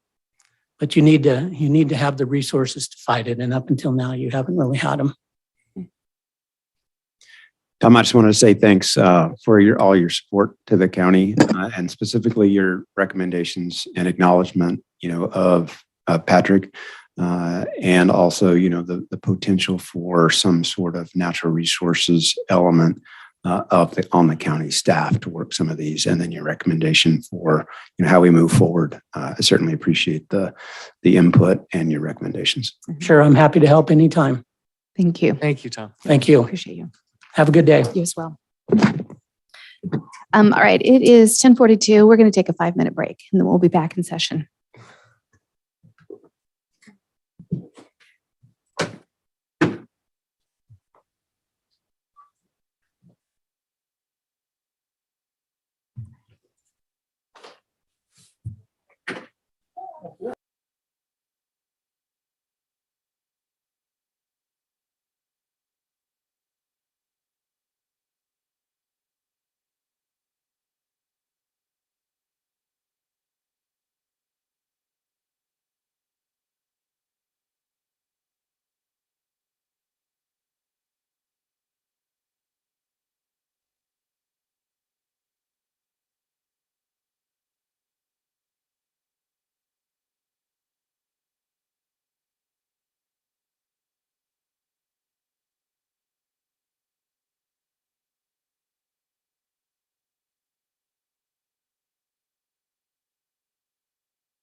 Supervisors. Oh, yeah. Rick's gonna have to stick around. He's the Oh, yeah.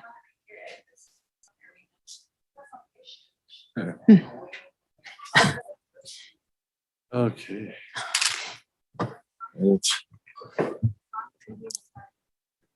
Well, it's presentations. I'm going to move forward.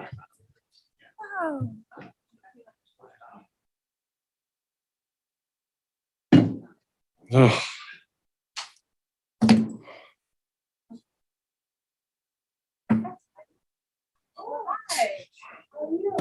The one thing about it, we're not going to start without.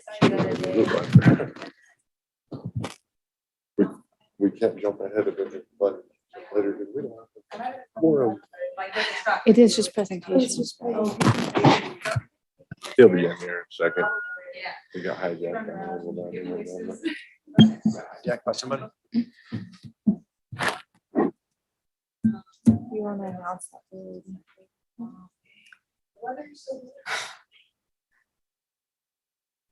don't know how to say that. Here it comes.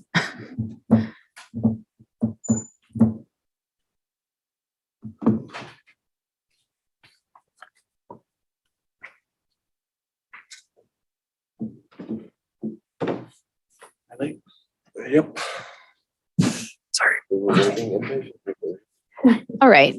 We are back in session and we are at item 1.5, Planning and Zoning. Receive a department overview from Interim Deputy Director of Planning, Ed Presley.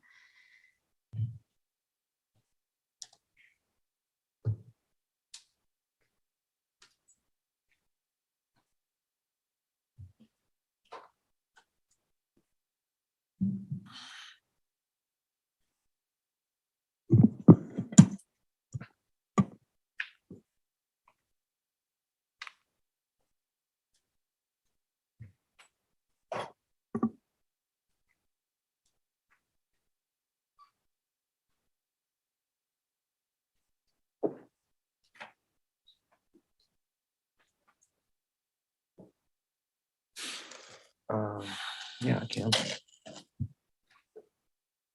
morning, Madam Chair, Board. I appreciate the opportunity to come here this morning and give I would say a pretty broad update overview to the department and where we're at. So Ashley, if you could pull up the slideshow.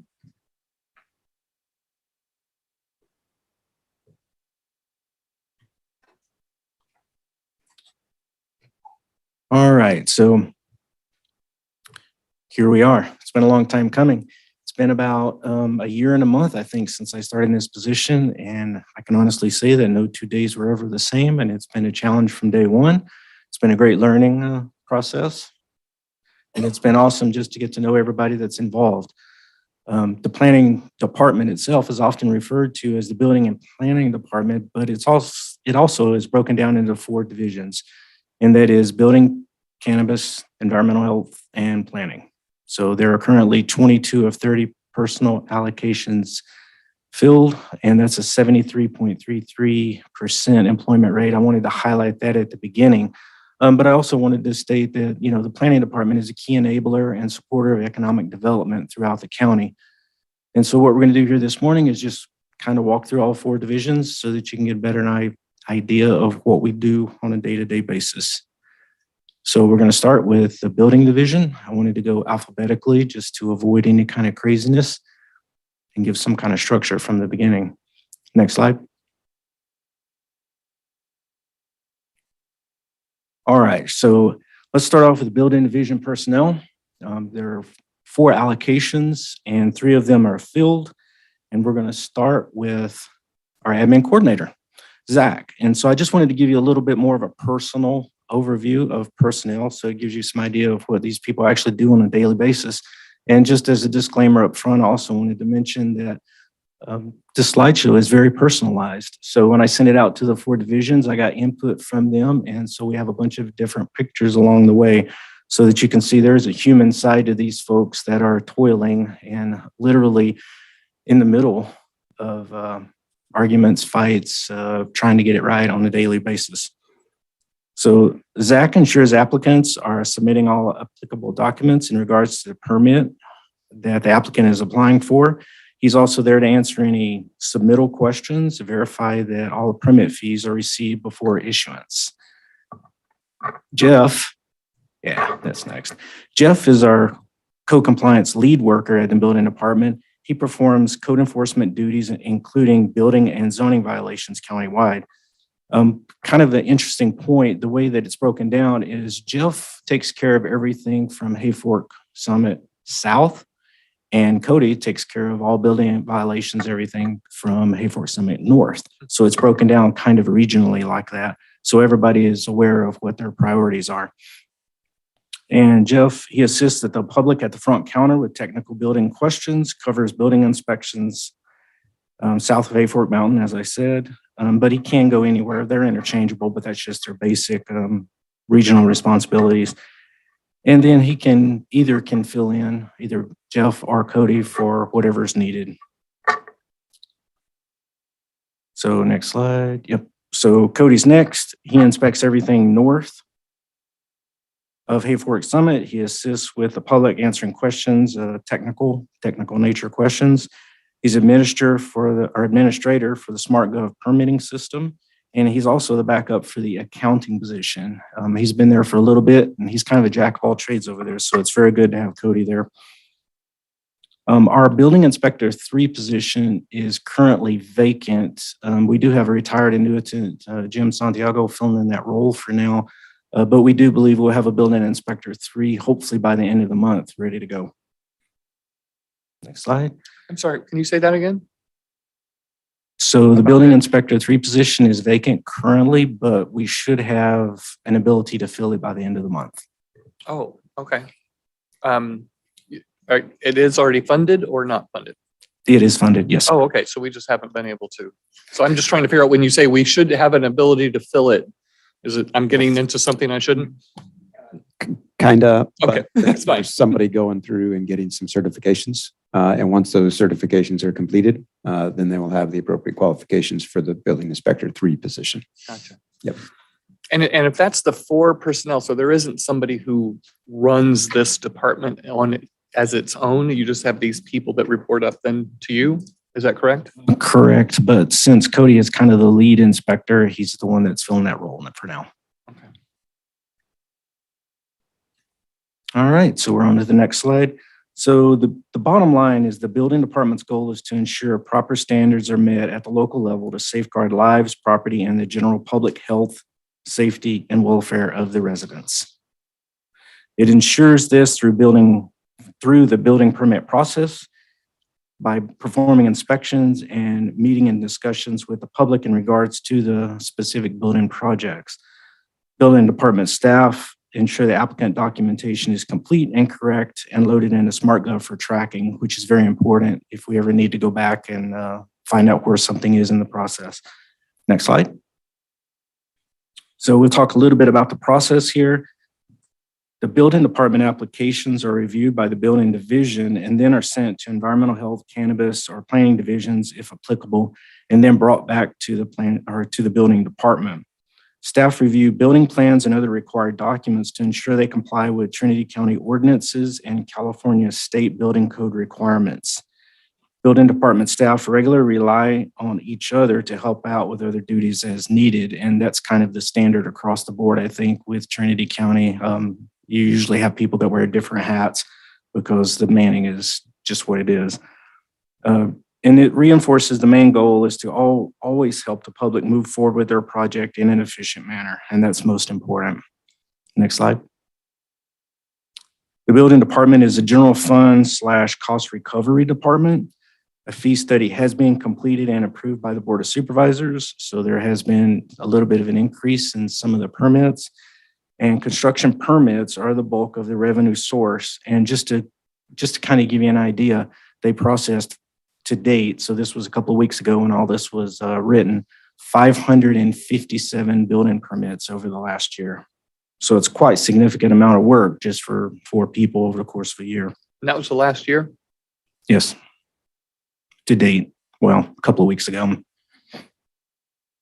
So now we move into the cannabis division. Next slide. So here's the cannabis division personnel, and there's a little photo of them or some of them in the break room. There's 14 positions allocated and 10 positions filled. And the ones that are filled are the ones that are currently funded. So we have as admin coordinators, we have Baron Vidette, we have Tracy as the accountant, associate planner is Bella, code compliance is Chad, code compliance lead is Daniel, environmental compliance with Stephen, Colton, and Ida, and the division director is Drew. We also have consultants, Laco and Helix available. Next slide. And I'm sorry, Ed, did you say there's 14 allocated, but 4 of those aren't funded? Correct. Thank you.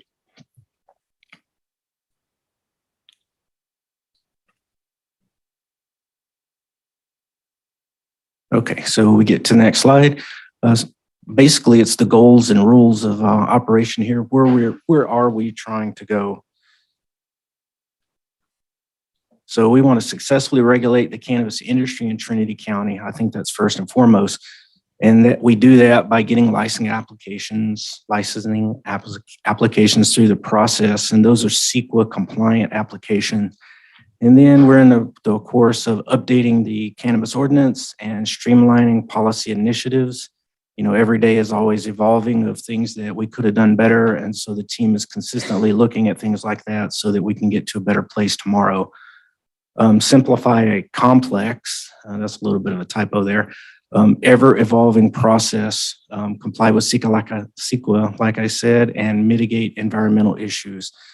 So we like to think of the CEQA process and everything as stagnant, but if we look at where the division has come from just a couple of years ago, you can see that there is a whole lot of changes that's taken place in the county, and we just continue to learn.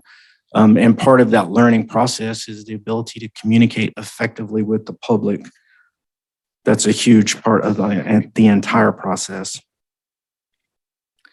So also along the way, they need to standardize operating procedures, effectively utilize the consultant resources. This kind of dovetails into what I was saying about the building division is utilization of SmartGov, permit tracking, and interdepartmental crosstalk, which is huge. Interact effectively with state agencies and local stakeholders, and then restore and maintain public faith in the program. Part of that is being transparent.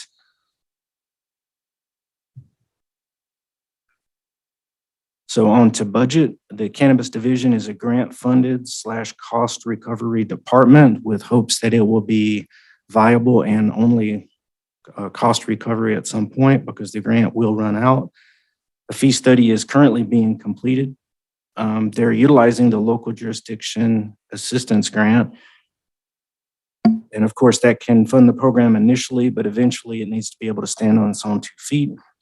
Cannabis permits constitute the bulk of possible revenue and are a mandatory part of the calculus to have a fiscally solvent department. And so to give a little bit of an update on the numbers to date, and I got these numbers from Drew this morning, there have been 422 applications submitted, 239 have been noticed, and 177 licenses are actually active on the street. Just for the near future, we need to rework the equity program and procure funds from the equity grant. Also seek out other grant opportunities, and as always, limit or eliminate any possibility of litigation. And Ed, just a point to make on that equity funding. If I'm remembering correctly or understanding correctly, up to including last year, the equity funds were provided just here's the money if you qualified. But that going forward, they will do that up to a cap of 500,000, and any funds beyond that would have to be matched by the county. Does that sound right? Yes, and the problem is, well, I'm not going to say the problem, but what happened when that manual was presented to the state, essentially the wording that was used in it kind of disqualified the equity applicants that could be receiving that money now. So reworking that equity manual and being able to present that again for adoption by the board. And then submitting another application to the state would actually enable us to get those grant funds. So, but then going forward, it would be a match type situation above 500,000, as you stated. Okay. I just, since we're talking about budget things later, I think it's just, sometimes we're looking at how can this money have impact? And there are things like these, other grants and other departments too, where if you don't have the matching funds, you're just not going to get it. At least this goes up to 500,000 without matching funds. But then beyond that, where we could have potentially gotten 2 or 3 million in the past, it's a whole different story. So thanks. I just want to make sure I had that right. So anything above $500,000 requires matching funds, but up to 500,000, we can continue to get year after year?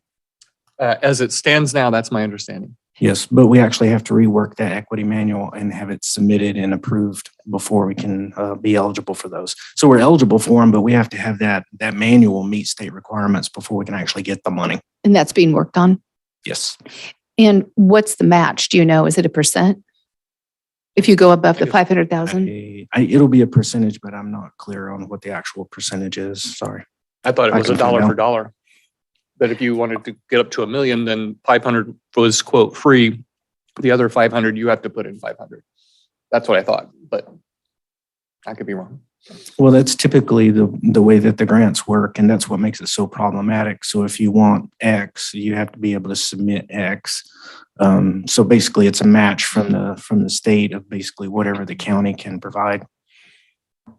Okay, thank you. All right, now we go to Environmental Health Division. Next slide. So here's environmental health personnel. So the administrative coordinator is Kelly.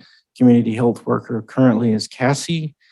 Environmental health specialists are Russell and Ricky. And the environmental health director is Christy. So they have 5 positions and 5 are filled right now. But they're, unfortunately, the community health worker, Cassie, did submit her 2-week notice. So we'll be reflying that position here in a couple of weeks. And as you can see, environmental health is very broad. And when you look at how many people are actually working for that division, and I just want you to just please take note of the breadth of what these next few slides are going to entail, because they're left, right, up, and down. Everything that happens in this county, pretty much, they have a finger to touch at some point. But food facilities and inspections, approximately 200 per year, and it says 2 random inspections. So I'm not going to read every word on all these. You can view those at your pleasure, but it's a lot of information. On-site wastewater treatment systems. Basically, septic system laws are mandated by the State Water Resources Control Board with the purpose of protecting water quality and public health. Next slide. The water wells. The Department of Water Resources mandates regulations for water wells. About 40% of the water used in California comes from underground. Groundwater supplies have been responsible for a sizable portion of the waterborne disease outbreaks reported in the U.S., and that's important to keep in mind. So when they go out and they do inspection on a water well, they're literally looking at health and safety of the well owner. State small water systems, their community water system derived from a water well or untreated surface water for 5 and up to 14 connections and provide drinking water to fewer than 25 people on a regular basis. If the operator doesn't treat the water, a boil water notice must be served to each water connection.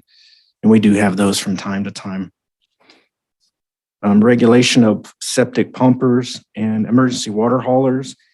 Basically, the environmental health has to conduct annual inspections of the vehicle. There's quarterly reporting and monitoring involved, and validation of correct licensing and disposal. Next slide. Public pools and spas. Public pools must be deemed sanitary for users. And, I just wanted to touch on this, that if somebody has an Airbnb in the county and they have a swimming pool, it also means that they need to have environmental health come out and check that pool to make sure that it's good to go. Next slide.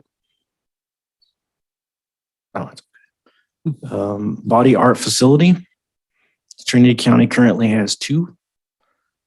So if you look at what's needed here, inspections ensure proper procedures for mitigating bloodborne pathogens, proper sanitation, documentation, and facility requirements required by California Conference of Directors of Environmental Health.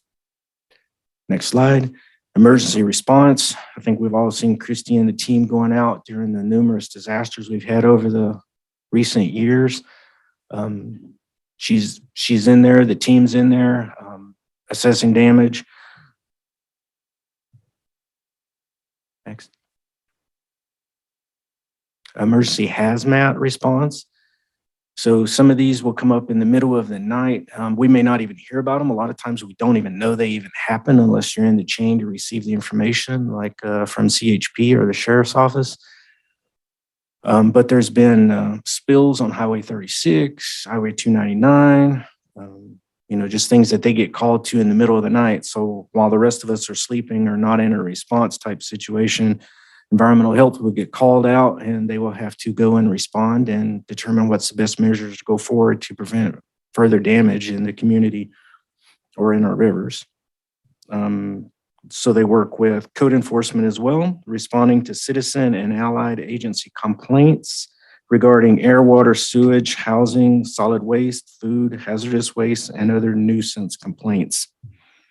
Next slide. From a criminal enforcement standpoint, they work with local, state, and federal agencies to criminally enforce environmental crimes in Trinity County. Next slide. Coordination with cannabis planning and building. They plan, review various elements of land use with health and safety in mind, and they conduct inspections to verify setbacks and compliance with various health and safety and water codes. Next slide.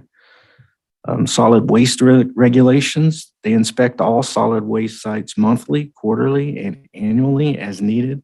There are 32 active sites in Trinity County.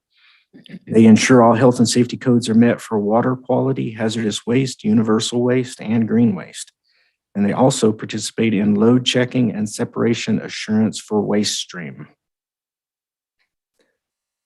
So other public health topics, toxic fish advisory posting and monitoring, harmful algal bloom monitoring and posting, swimmer's itch monitor and posting, wildlife rabies complaints and incidents, vector nuisance monitoring and testing for West Nile virus, foodborne and waterborne illness complaints and investigations, tick advisories, and finally bird flu advisories.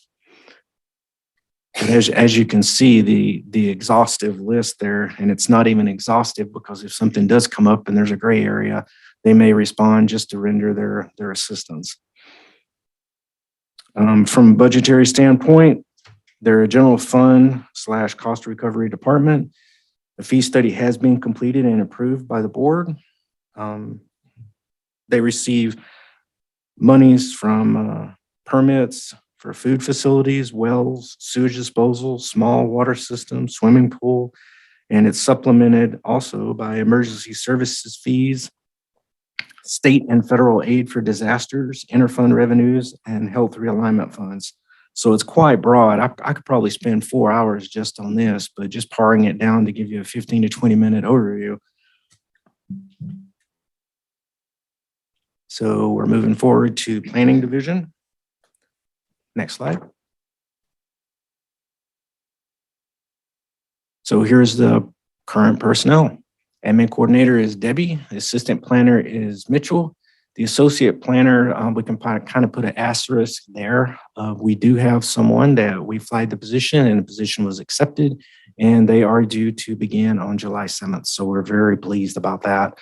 Environmental compliance, as Tom and the CAO mentioned earlier, it's Patrick. And I'm the department interim deputy director. For consultants, we have SHN and Mentor Harnish. SHN just does regular planning work and Mentor Harnish is doing the general plan update. So for total positions allocated are 7 and total positions are filled are 5. And what about funded, Ed? 5. 5 funded, okay.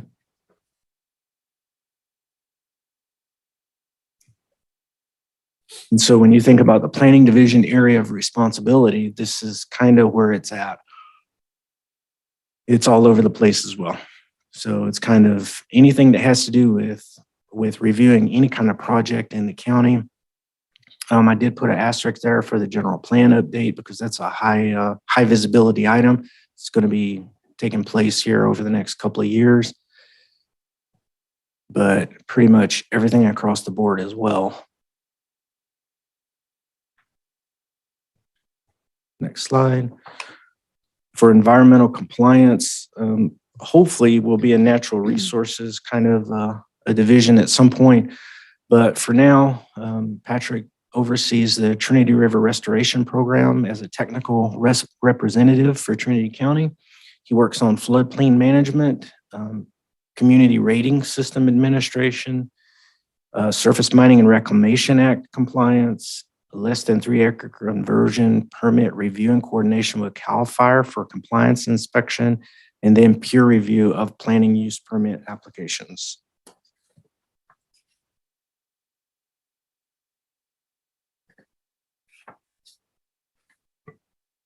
So planning as well is a general plan / cost recovery department. Currently, the fee study has been finalized and it should be brought together with the rest of the updates for the board to consider. Craig's supposed to be bringing those forward for review and hopefully we'll get those in place.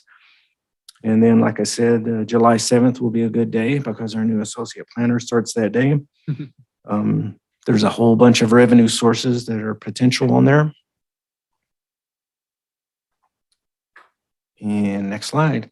I did want to speak just very shortly about economic development. It is supported by all 4 divisions, obviously, and I wanted to put up some examples. So the Digital 299 broadband project and the inline amplifier building has been approved in Junction City. There's probably going to be one more out toward the county line over right at the Humboldt County line. But that's pretty big for our county because we want to continue expanding on the broadband. And then we did receive the local agency technical assistance grant, the LOTA grant, and that's nearly $500,000 for pre-construction technical support. And that entails a siting study, environmental review, and permitting. And that's to connect specifically with middle and last mile providers. Those are underserved or unserved people in the county. So that's pretty good.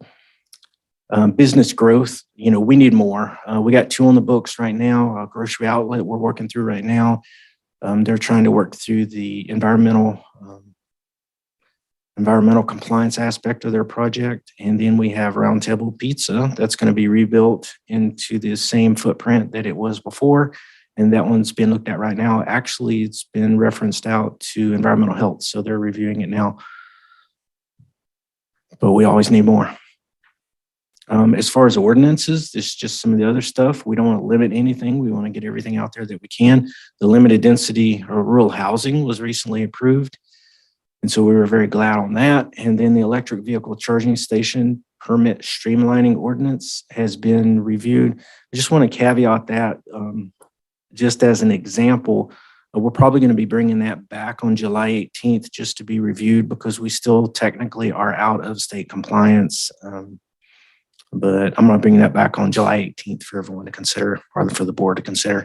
But, we shouldn't think of economic development as changing Trinity County, but as a way to increase our standard of living. Next slide. So just to summarize what we went over, there's a lot of strengths in the department. Just to name a couple is coordination and communications between divisions. So when we get a project, it gets bounced around. It gets bounced all around the department. Everybody gets their say-so. If there's problems, then it gets referred. And then there has to be a discussion about it. And we need to get it resolved. And we get it resolved by open communication with the public, transparent. There's a lot of overlap and it's complementary. So when you're looking into a room with we'll say building, planning, environmental health sitting there, cannabis sitting there, there's kind of overlap of understanding because the people that are in the seats are not just subject matter experts, but they have the experience to be able to say, hey, what about this? What about that? as far as making, improvements in the process. It's always an evolving process. Limitations, I think I said at the very beginning, we're like 73% staffed across the board. If we could get more staffing, that would be great, more staffing. And that comes with more funding. That would be great too. The more people we can put in the seat, the better setup we are to procure more economic development for the county. And then as we move into, furthering economic development, it's just going to provide a better avenue for growth for the county, increase quality of life for all residents, and then opportunities for the next generation to stay local. That's just some of the stuff that I think about. That was a picture of a deer that was on my road here last year that I got excited about. So I thought I would share that as kind of a questions slide for the board. If there are any questions. Ed, thank you. First of all, there's so much going on there. One of the questions I have is, I've seen some counties that have posted sort of like pre-approved ADU plans, so that if someone said, "Oh, I'll build that," then it was just boom, you're done. Not completely done, but very streamlined. Right. Is that the kind of stuff that, if we had the staffing, all that stuff we'd be doing? Is that where you guys are trying to move things? 100%. That exact conversation has already happened. And when I look over at our only planner that we have in the office now to kind of research and make this happen from a Trinity County point of view, because there are variations, they could be slight, but there are some variations between county to county on that stuff. And, sometimes you just kind of get the deer in the headlights and, okay, well, I'll ask the question a little bit later. But that is the kind of thing, because we want it to be as easy for any resident in this county. And one of the most troubling things about it, I don't want to go off too long on this, but our residents, and you would understand this immediately by spending time in any of the 4 divisions, our residents, they don't know everything about everything. And so a lot of times when they come in, the first thing it is that our people have to explain to them what the requirements are. So there's a lot of, I wouldn't say training, but there's a lot of help that's given at the front desk when people come in and they have questions. These questions can be answered. And I think that's a good way to do it, because it puts a template on a website. So it just helps answer that question. So we're not taking up people's time from having to come in and ask those questions. But that's very well noted point. Okay. And the other thing I was just going to say, you mentioned economic development, and I was glad to see that highlighted. And, as you covered, the cannabis division is one of the larger staffs. And I'm sure there's some people who go, why so many people for this versus, the other things. But in working with Drew and some of the other people on staff, when I was collecting information recently, and it was based on slightly different numbers, 169 approved or active applications instead of the 170 some that you have today. Based on the math that was provided for average size of operation, average production pounds, average price, average tax rate, all those sorts of things, compared to last year when we had 7 approved active at this point versus the 169, we could expect the cultivators, who are residents of our county, to generate $32 million more in income than they did last year, which is money flowing into our stores and our restaurants and our gas stations, and paying people to the extent that they hire people to help them with their operations. And then it takes time for that product to be raised, harvested, sold, but that same amount of product would then generate over $500,000 in cannabis tax revenues. So there's a lot of money behind that division that is, I know, playing catch up with a lot of stuff that they were kind of handed as where the program was, but they're doing a great job, and I think we're really about to see some benefit from it. I think so too, and I appreciate your comments on that. One of the ways that I look at it is just go back a couple of years and walk through Hayfork, for instance. Go to Northern Delights, or you walk in Wiley's supermarket. You see how many people are sitting outside in their cars, coming in and out, that kind of thing. And then you listen to people talk about when you go down Main Street, Hayfork, there's nobody there.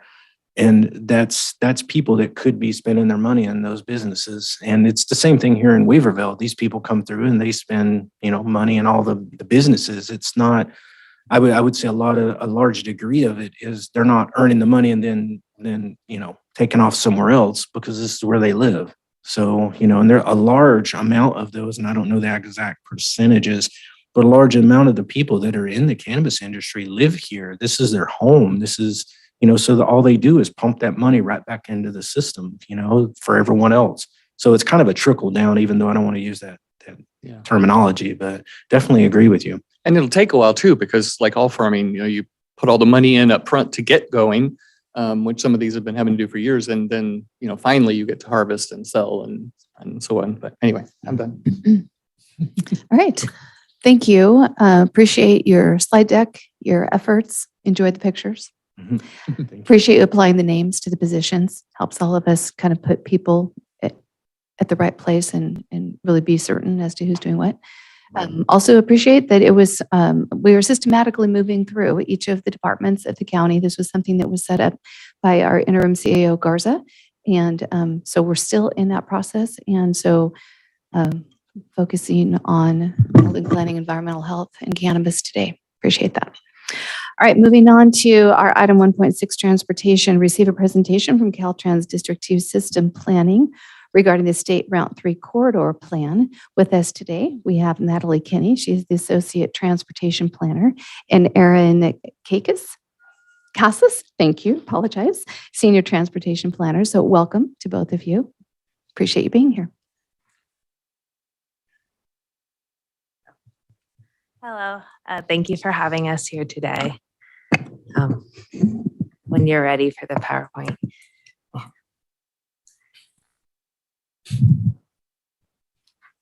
So I'm going to be talking about the corridor plan for State Route 3. And a corridor plan is a 20-year analysis of the route. It contains various information such as environmental, traffic volumes, economic conditions, land use, etc. It is intended to help identify potential future issues before they occur and present possible improvement options to address the identified issues. However, this does not commit any funding or extra resources for those potential projects or issues. Next slide. So a corridor plan is developed to analyze traffic conditions, demographic, economics, environmental concerns. We look at all modes of transportation, transit, bike and ped, non-motorized vehicles, freight, all modes. And then we also do put some future projects in the plan, but once again, there is no funding sources attached. This is a 20-year long-range plan. And so it is necessary for a consensus-based vision of the route. It identifies social, environmental, economic, and quality of life goals. And it just provides Caltrans and like the regional transportation planning agencies, local agencies with more of a coordinated approach for managing State Route 3. So State Route 3 in Trinity County, it starts at the junction of State Route 36 and continues north. It passes through Hayfork, and then it goes up till the junction of State Route 299 near Douglas City. For approximately 7 miles, there is a break in the route until it reconnects in downtown Weaverville, where it continues north and it passes near or through Trinity Center, Coffee Creek, obviously Weaverville, and then it continues up through Scott Mountain where it crosses through the Siskiyou County line, and it continues through Callahan, Etna, Fort Jones, Wairika, until it goes through the city of Montague and it turns into County Road A13. So State Route 3 is, used, and it's a very popular road for summer traffic because there are so many campgrounds along the route. Trinity Lake is up there, as everyone knows. And yeah, so the traffic data that we used in State Route 3 plan is from 2019. And this is due to the last couple of years of COVID and how our traffic volumes have been. They've been more outliers just due to the pandemic. So a timeline of this plan is on June 6th, the draft plan was sent to the Transportation Commission.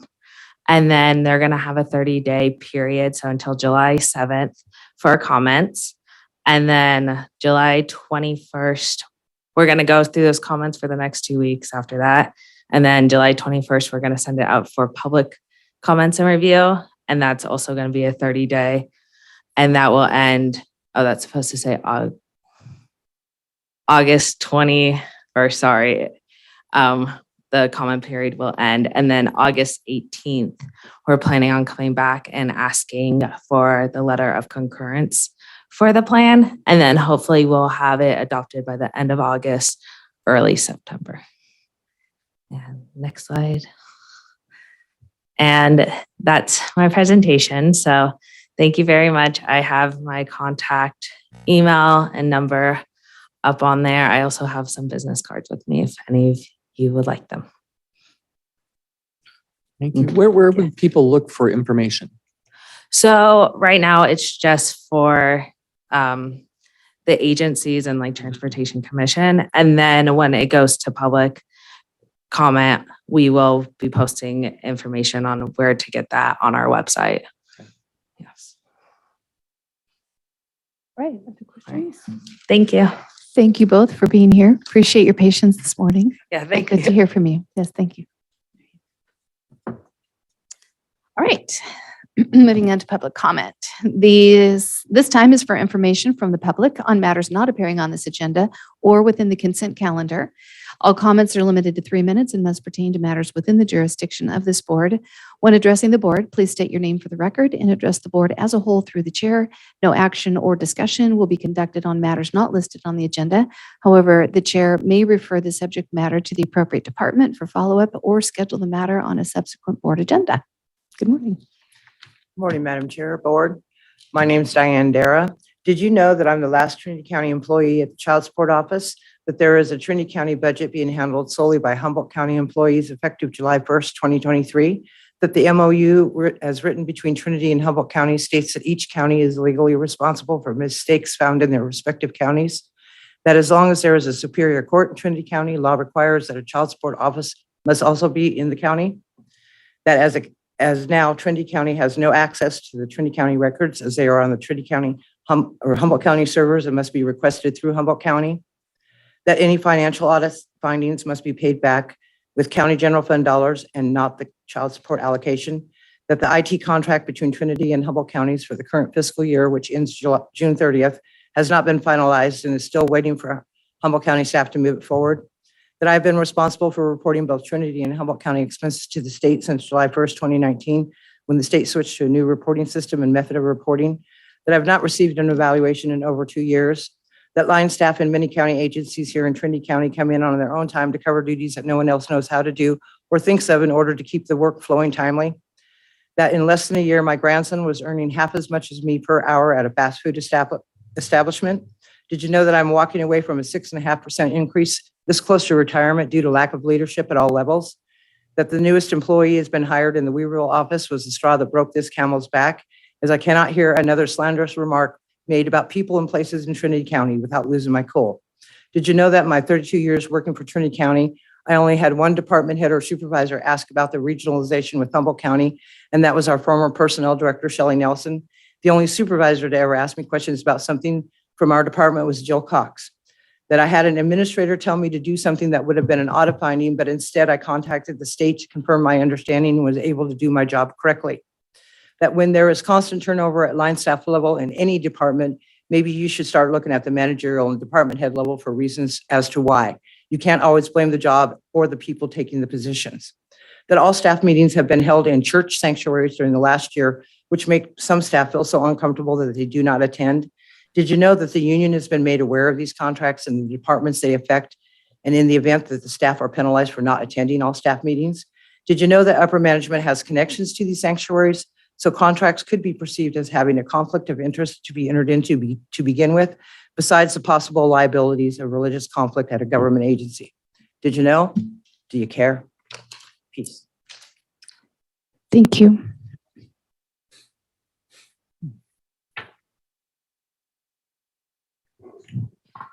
I see no other public comment in the room. Do you have any on Zoom? For raised hand, the last 3 digits of the phone number 983.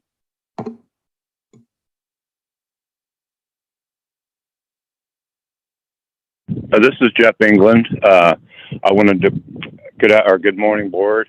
I'd like to bring up the conditions of the roads throughout the county. It seems like the further you get away from Weaverville, the worse the roads get. My main concern right now is Post Mountain. The roads are horrible. I go there once a month with my food bank trucks, tearing my trucks up. It's tearing up people's cars. There's 2-foot deep potholes. These people are taxed just like everyone else. And it seems like to me it's taxation without representation. There's another instance of, I think it's the Mad River Road that goes from through Hettenshaw, the back way to Ruth Lake.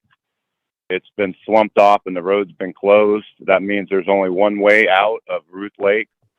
And nothing seems to be done unless they've done it in the last month or so. But I just think the road conditions in Post Mountain need to be addressed soon. It's horrible if there's a fire. It took me 20 minutes to go 3 miles to go into my distribution at Four Corners, which is Post Mountain and Rattlesnake Road. But I'd like the board to look at that and see if something can be done. The people have had to try to fix the roads themselves, and it doesn't seem right to me that they're paying taxes and they have to fix a county road. That's all I have to say. Thank you. Thank you, Jeff.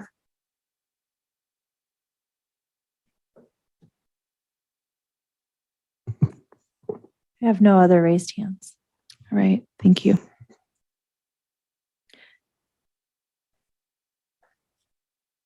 All right, let's move into reports and announcements. Item 2.1, report from department heads. Any department heads in the room?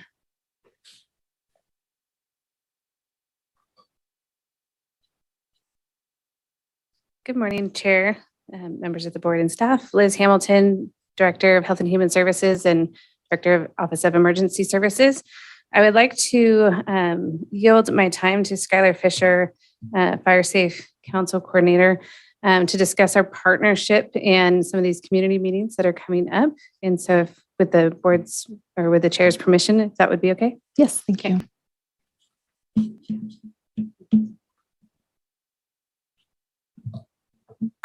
Thank you, Board Chair and Supervisors. My name is Skylar Fisher with the Trinity County Resource Conservation District as the Trinity County Fire Safe Council Coordinator. I'd like to discuss the ongoing project that Trinity County Office of Emergency Services and the Trinity County RCD are working on, which is the ongoing hazard mitigation plan update affecting the entire county. So the first question I usually get when discussing this update is what and why. So what is a hazard mitigation plan? Why are we updating it? So a hazard mitigation plan is supposed to evaluate existing hazard risks across the entire county. So that is both natural hazards and man-made hazards. Examples include earthquakes, possible dam failures, things within that realm. So we're identifying what areas of the county are most at risk from these hazards, how to mitigate the impacts of these hazards, which communities are most vulnerable, and finding out solutions to sudden hazard events and the long impacts of certain hazards such as drought. In addition, we'd like to develop a long-term strategy for maintaining the hazard mitigation plan. So we don't want this to be, we have this huge burst of time where we're doing community meetings and we're developing these very like lofty mitigation goals, and then we drop it until 5 years and we have to develop another plan again. Part of this plan update process is we want to build more partnerships and identify who can actually implement these mitigation strategies, who is responsible, and have regular meetings so we're on top of public perception of risk, keeping up on the technical information and studies for what risk is in reality in the county, and combining that information and outreaching as necessary. And so even though FEMA requires that jurisdictions develop and maintain a hazard mitigation plan update every 5 years due to the Stafford Act, which outlines all that criteria, it's almost like this is a constant, it's a living plan in a lot of respects. We're going to constantly be updating it and have that update posted every 5 years for hopeful adoption by the Trinity County Board of Supervisors. So all of that being considered, that kind of goes into the why are we updating it. So we want to be in compliance with the Stafford Disaster Relief and Emergency Assistance Act. Right now, we are outside of the 5-year adoption update window. Our last plan was adopted in 2016. And the reason, we like to be compliant, right? But one of the reasons why we like to be compliant is we are not eligible for certain FEMA funding sources if we do not have a current disaster, a hazard mitigation plan. So we would like to bring the county into compliance so we can be eligible for those funding sources. So part of our outreach efforts is we are holding a series of community meetings, one in each district, starting next week. So we're going to be at the Hayfork Fairgrounds on June 26th, the IOOF Hall on June 27th, and the Ruth Lake Community Service District Community Hall on June 29th. All meetings are at 6 p.m. And then we're going to take a little pause for the 4th of July holiday and the fair. And then we're going to have meetings again July 17th at the Weirville BFD and on July 18th at the Burnt Ranch Elementary School. Again, both meetings at 6 p.m. All meetings will be available also on Zoom, trying to make things very accessible. And the purpose of those meetings is very similar to why I'm here today, is to describe what the hazard mitigation plan is, why we're updating it with a little bit more detail, but also to provide a place where members of our community can fill out a survey for public perception of hazard. That's very important to our plan. We want to make sure that we are serving all members of our community, even those who may be more vulnerable, who may not have been reached in the past. So that's why that's why we are going to go to each district. And this public survey is also available online. I passed around flyers at the beginning that detail the information, but I'd like to recount. So we have a Google form that has access to the survey. The form is available on the Trinity County Resource Conservation District Facebook and the Trinity County Fire Safe Council Facebook. It's been added to the Trinity County Alerts community page. And it is available at the Trinity County Resource Conservation District admin office. So if anybody doesn't really use Facebook or doesn't like the Google Forms, they can come in person. Or if they don't want to come in person, but they don't want to do the internet aspect, if they want to call me, we can verbally do it over the phone. I'm more than happy to do that. And then I can input their answers into the form. Or if they don't want to do the form, but they don't want to call me, they can email me too, and we can work through it that way too. My number can be found on the Trinity County RCD website and on the Facebook postings and on the flyer. So I want to be as accessible as possible so that people can fill out this form, because it really is important. Every little bit of input that we get really helps us better understand what areas of the county are most impacted by what hazards, and generally what type of situation people are in because of the hazard threats in the county.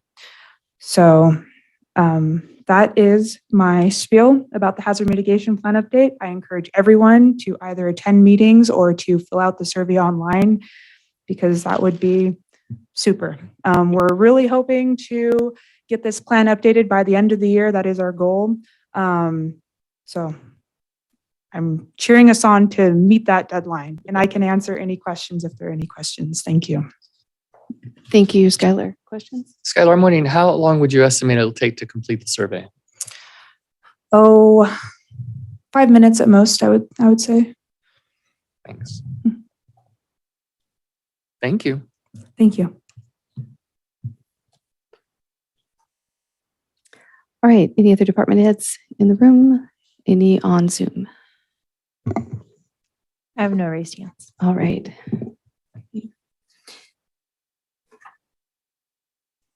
Report from our county administrative officer. Thank you, Chair. I got a couple items. So the abandoned vehicle abatement program, there was a grand jury report issued in December of 22, and in a previous board meeting, it was stated the response would be work with the new CAO, which is me, and ready for 6th June. That date is obviously coming past, but we are working a couple program adjustments, and we'll continue to work with Chair Cox on the report and plan to have that item on the 18th July agenda. Thank you. Been able to establish some direct in what I consider pretty good contacts with Frontier Communication management level. And some of this information has been sent out to some of the supervisors, but I just wanted to make sure it was heard in a public forum. The Burnt Ranch and Big Bar outage was restored last week. The larger permanent restoration project for Big Bar is currently underway, and they're replacing 70 poles via helicopter with an estimated completion date of end of July. And from a countywide perspective, we are down to 36 open customer trouble reports, and that is down from 68 the previous week. And each Thursday, I'll get a update from Frontier on that, and we'll keep tracking that down to where it's in a manageable level. We're still about double our open tickets just from an average perspective this time of year, but we're doing much better than a couple of weeks ago. And then I'd just like to thank everybody for pushing out on various channels through board members, through county employees, through the Trinity County Office of Education. It's all been put out in different forms, the broadband digital equity survey. That was mentioned a little bit earlier. We'll have another agenda item on it a little bit later today, but our survey results went up from 3 to 170. So we're making some good progress. And I just encourage folks to continue to take the opportunity to take that survey. And we have until the end of June to submit our results. That's all I've got for today. Thank you. Thank you. Reports from members of the Board of Supervisors. Start with Supervisor Frazier. I have nothing to report. Okay. Supervisor Lutweiler. Okay, let's see. No out-of-county travel. I'm working with Director Kokas on the Airport Advisory Committee meeting. We're just looking for a date that we can make sure everybody's available, and he is working to make sure that our committee list is up to date so we know who we should be inviting. We had a meeting yesterday on the area agency on aging, and I'll let you provide any updates since I know you were taking good notes. The Trinity County Fire Chiefs Association met last week. Susie Hawkins was able to confirm that an RFP for Title III funding that they use for things like fuel management program and such will be hopefully out in the next 1 to 2 weeks. And this is for an estimated $250,000 that those organizations and others can apply for. So she's trying to get that out so that we can get that money available to these groups. And did want to report there was a countywide training initiative that had big turnout and very strong support from all the different fire departments. Certainly I got direct reports that it was very effective training this year. And actually today there is air rescue training taking place. On CSAC, our CAO, Trent Tuttle, has set aside some time, as he told me, for us to discuss the funding of the National Center for Public Lands Counties. It was something that we've been mentioning before that they were looking to see, for us to make a decision about if we were going to fund that organization, and if so, how much. So I know that that's been on our list, and it's, I understand, coming up here in one of our board meetings. With Nortec, I'm continuing my role as the chair and facilitator of a new subcommittee. I think that work is coming along very well, and I'll have more to report on that in the future. The SCED, which is, and I'm sorry, Nortec is workforce development related. SCED is more economic development related. I've mentioned before that we have a group that's working on a database to help us track all of our economic development efforts. Well, the executive director of SCED is now very interested in that work and is trying to get more engaged with us so he can see how that might actually potentially even be used outside of just what we're doing with it. The North Coast Resource Partnership, I'm actually one of the alternates for this. But as I understand it, I'm the only one that's engaged with them so far. So they have a meeting coming up in July in Wairika. So I'm planning to attend that. They're going to be working on strategic planning for that organization. And in talking with Nick at Watershed, he said that there's a lot of very important things to Trinity County. So I'm going to make sure that I'm there and represented. On the economic development ad hoc, that's onto the committee, so I can hold that.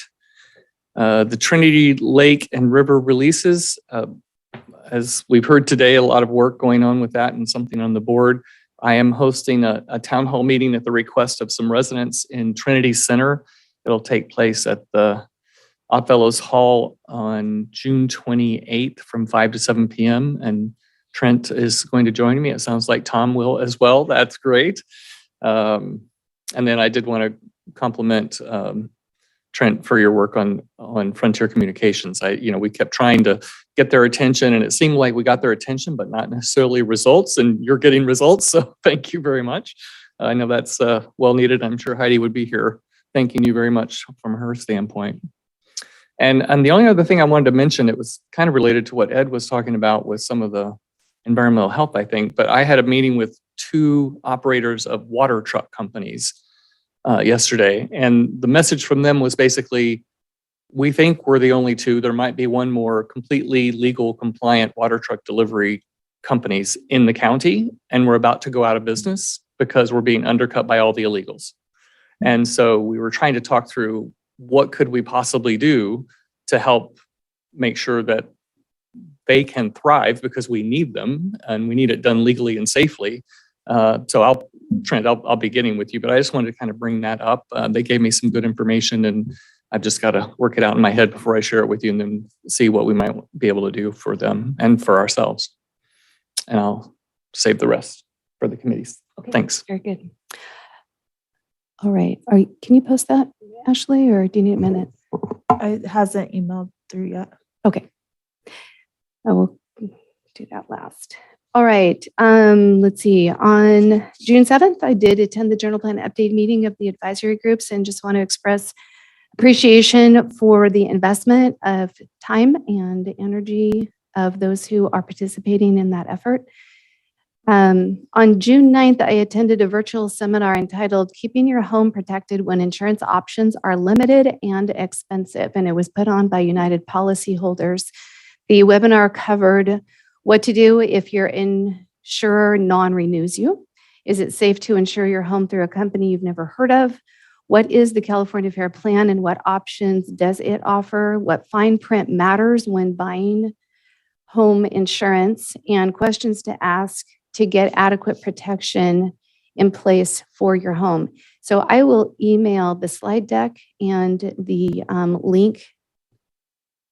Really just need the link to the slide deck. You can grab it yourself online, and there's contact information there for folks who want to look into it. And the slide deck really did move through in a way that is helpful. And then there's places to ask questions for that. So I did find it informative. And it's an ongoing kind of development. As more information comes out, things are, more options become available. That would be a place to go. See, we already spoke about that. June 16th, I did attend the Secure Rural Schools Adoption Process Training Webinar.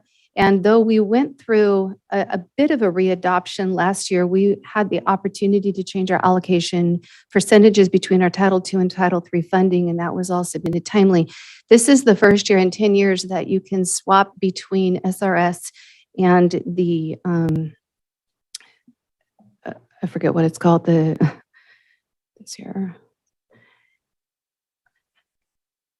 The opposite of that, which is significantly fewer funds. We would not want to swap, but we do want to be timely about submitting our continued desire to be in the SRS allocation. And so just to know that admin is on that and that's going to happen timely. Tomorrow, I will meet with Alec Domka of the UC Cooperative Extension. We recall having a presentation by him and him sharing that as Trinity's participation, we have the opportunity to utilize his services, and one of them is to produce feasibility studies. And so Daleen Donaldson and I will be visiting with him and asking about his availability and a timeline for him to produce a feasibility study for us on the revibrancy project for the CD hall that we are desiring to see.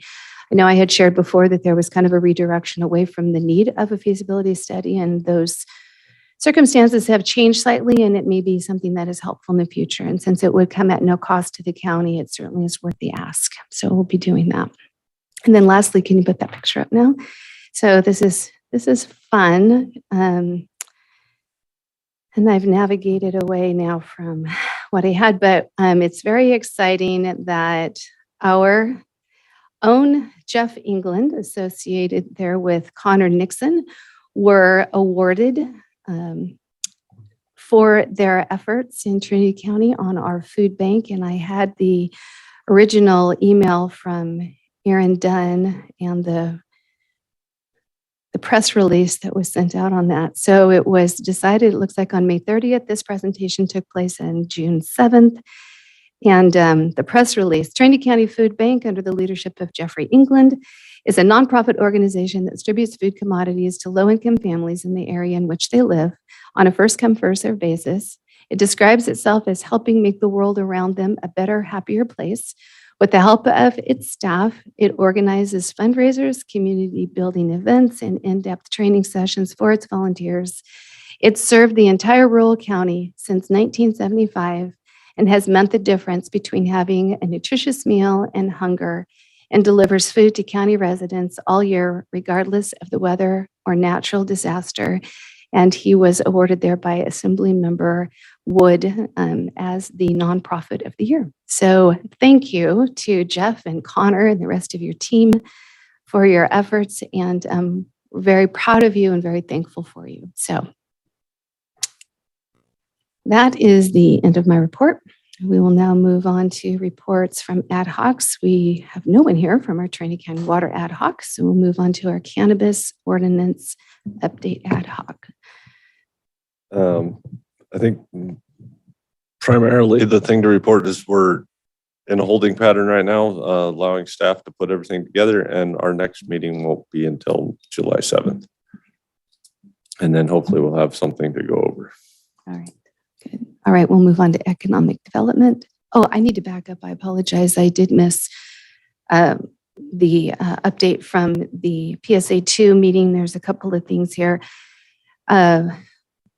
We are now up to 53 participants in our direct service of meals through Dignity Health Connected Living. And you can still participate in this. So reach out to the Nazarene Church. They are acting as the contact and the site where the meals are brought. So you can still participate. And they are all also considering opening up congregate meal delivery there in their fellowship hall. So that is yet to come. I want to really thank the 3 members of the advisory committee that serve Trinity County in this capacity: Benjamin Sarkissian, Vonnie Westbrook, and Melanie Miller. And at this meeting that we had yesterday, annually, we do have a combined meeting with our advisory council, and just really thank them for the time that they spend. They logged the hours collectively, and it was astonishing. what these people do. And this is how we really do connect needs on the ground, needs in the community, these that we can identify here to those places where those can be elevated for action. And so just want to offer that acknowledgement and thanks to them. All right. Economic development, did you want to share? Sure. On economic development, I mentioned this, I think, in the last meeting, but on June 28th, I'll be representing Nick from the Watershed at the steering committee meeting that's related to the SURF funding, and that's Community Economic Resilience funding. But this is a bucket of about $5 million that will be available to our region to help flesh out plans, economic development related plans, so that those plans could then be ready for submission for access to hundreds of millions of dollars next year for implementation of those plans. So it's a great opportunity to sit in on the steering committee, see more about what they're doing, how it's going to work, so that we're fully ready to take advantage of that opportunity. Also wanted to report the TOT funded partners we've been mentioning, they continue to work their efforts to collaborate for greater impact, and they've been releasing some of their work online recently that I think has been well received. And they are working on a request to come before the board. And I know that we're going to be talking about allocation of some funding later today, and I'll mention more about it at that time. I did want to mention, I just because there's so much going on and I don't want to take up a lot of time here, I did release an economic development update with information about some of these key things that are happening regarding economic development in the community. And so that's available online. And we also have launched a Facebook page, Trinity County Economic Development, where we can start to let people share things that are going on, because I think there's just a lot more going on than people realize. And the more that we all know what's going on, we can help support it, we can get engaged with it. So look forward to seeing more activity there. All right, perfect, thank you. All right, we'll move into the consent calendar. These items include routine, non-controversial matters and will be acted upon by the board by one roll call motion. If a member of the public has any questions or comments on an item of the consent calendar, they may provide them now. A member of the board or staff may request an item be pulled and considered separately. Is there any public comment on the consent calendar? See none in the room, any on Zoom? Chantel. Good morning, Madam Chair and Board. My name is Chantel Estes, and I'm the Program Manager for Housing and Homeless Programs. A few months back, I brought to your attention a few concerns during the Transportation Commission presentation. Since then, the Transportation Department has increased a critical route to 5 days a week. Since the route back and forth to Willow Creek has been added, I have been able to assist 18 individuals who were traveling on Highway 299 to their destination. When the route was closed 2 days a week, I drove 10 individuals to Willow Creek in a short period of time, and this was to make sure they didn't get stuck in Trinity County. My point to my comment today is to let you know they listened to the community needs and have done a thorough job in accommodating Trinity County. With the collaboration of the county transit bus and the Blue Barn bus, I've seen the needs being met. Thank you for your time. Thank you, Chantel. I have no other raised hands. All right, with that, we will close public comment. We need to look at those items which need to be pulled as they require 4/5 vote. And do we have those readily? So 3.8, Okay. 3.22, and 3.23. All right. Aside from those, do supervisors wish to pull any other items for separate consideration? No, but could you repeat those, please? 3.8, 3.22, and 3.23. Thank you.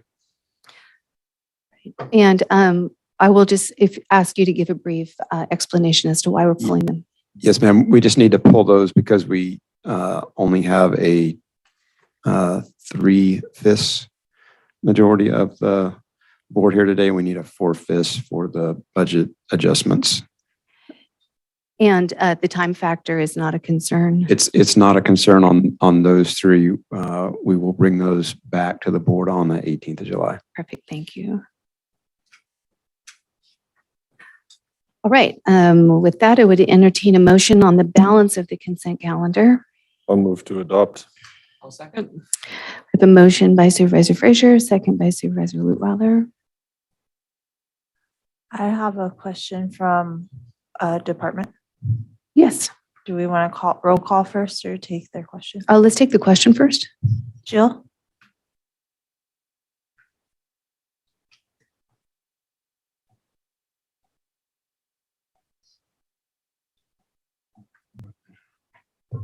Can't hear you, Jill.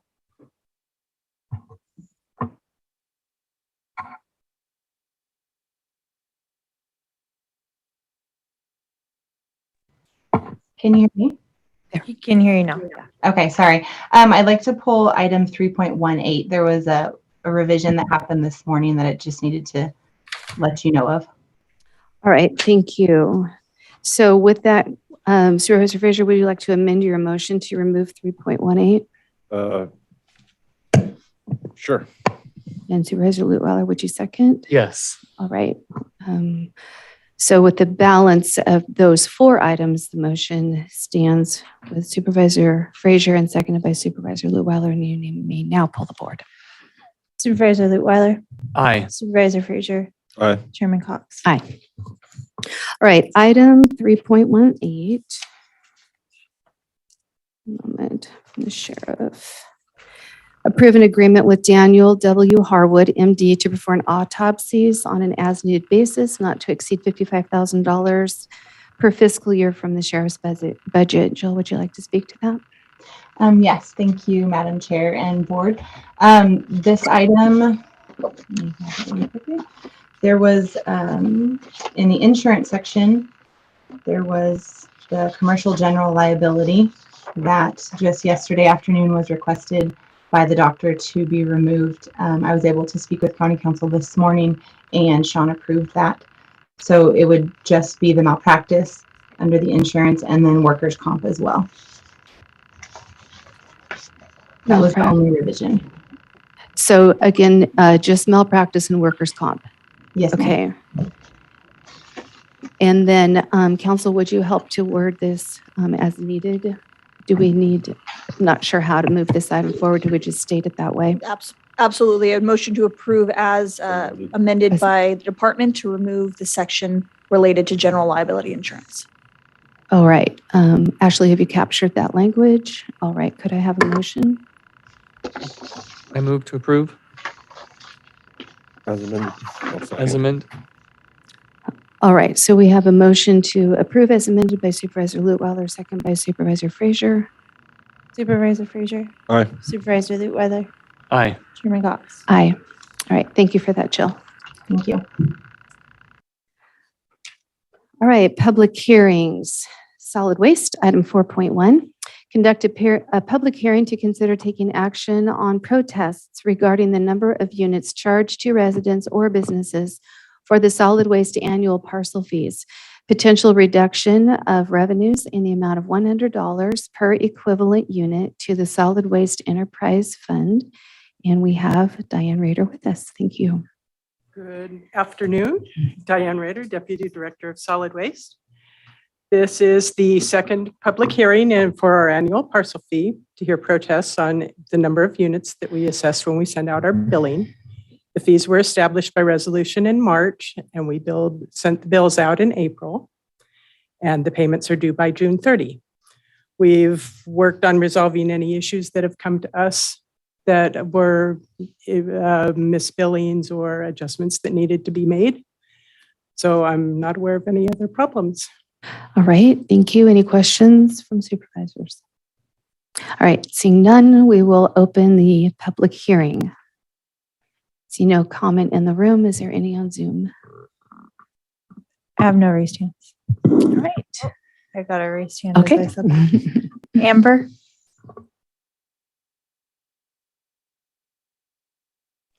Hi, everyone. Thank you, board and chair.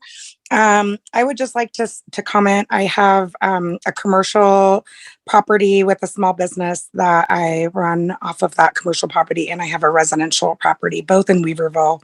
And I pay parcel tax, the $100 fee on both of them.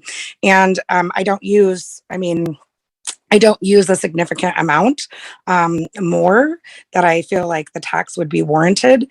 So I would be a proponent of allowing the consolidations of parcel taxes to folks like me.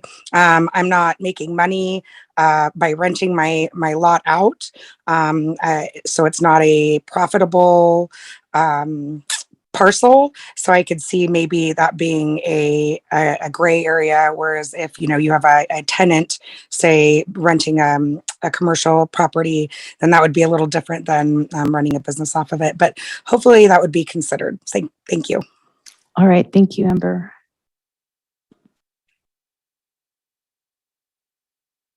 Can you clarify that?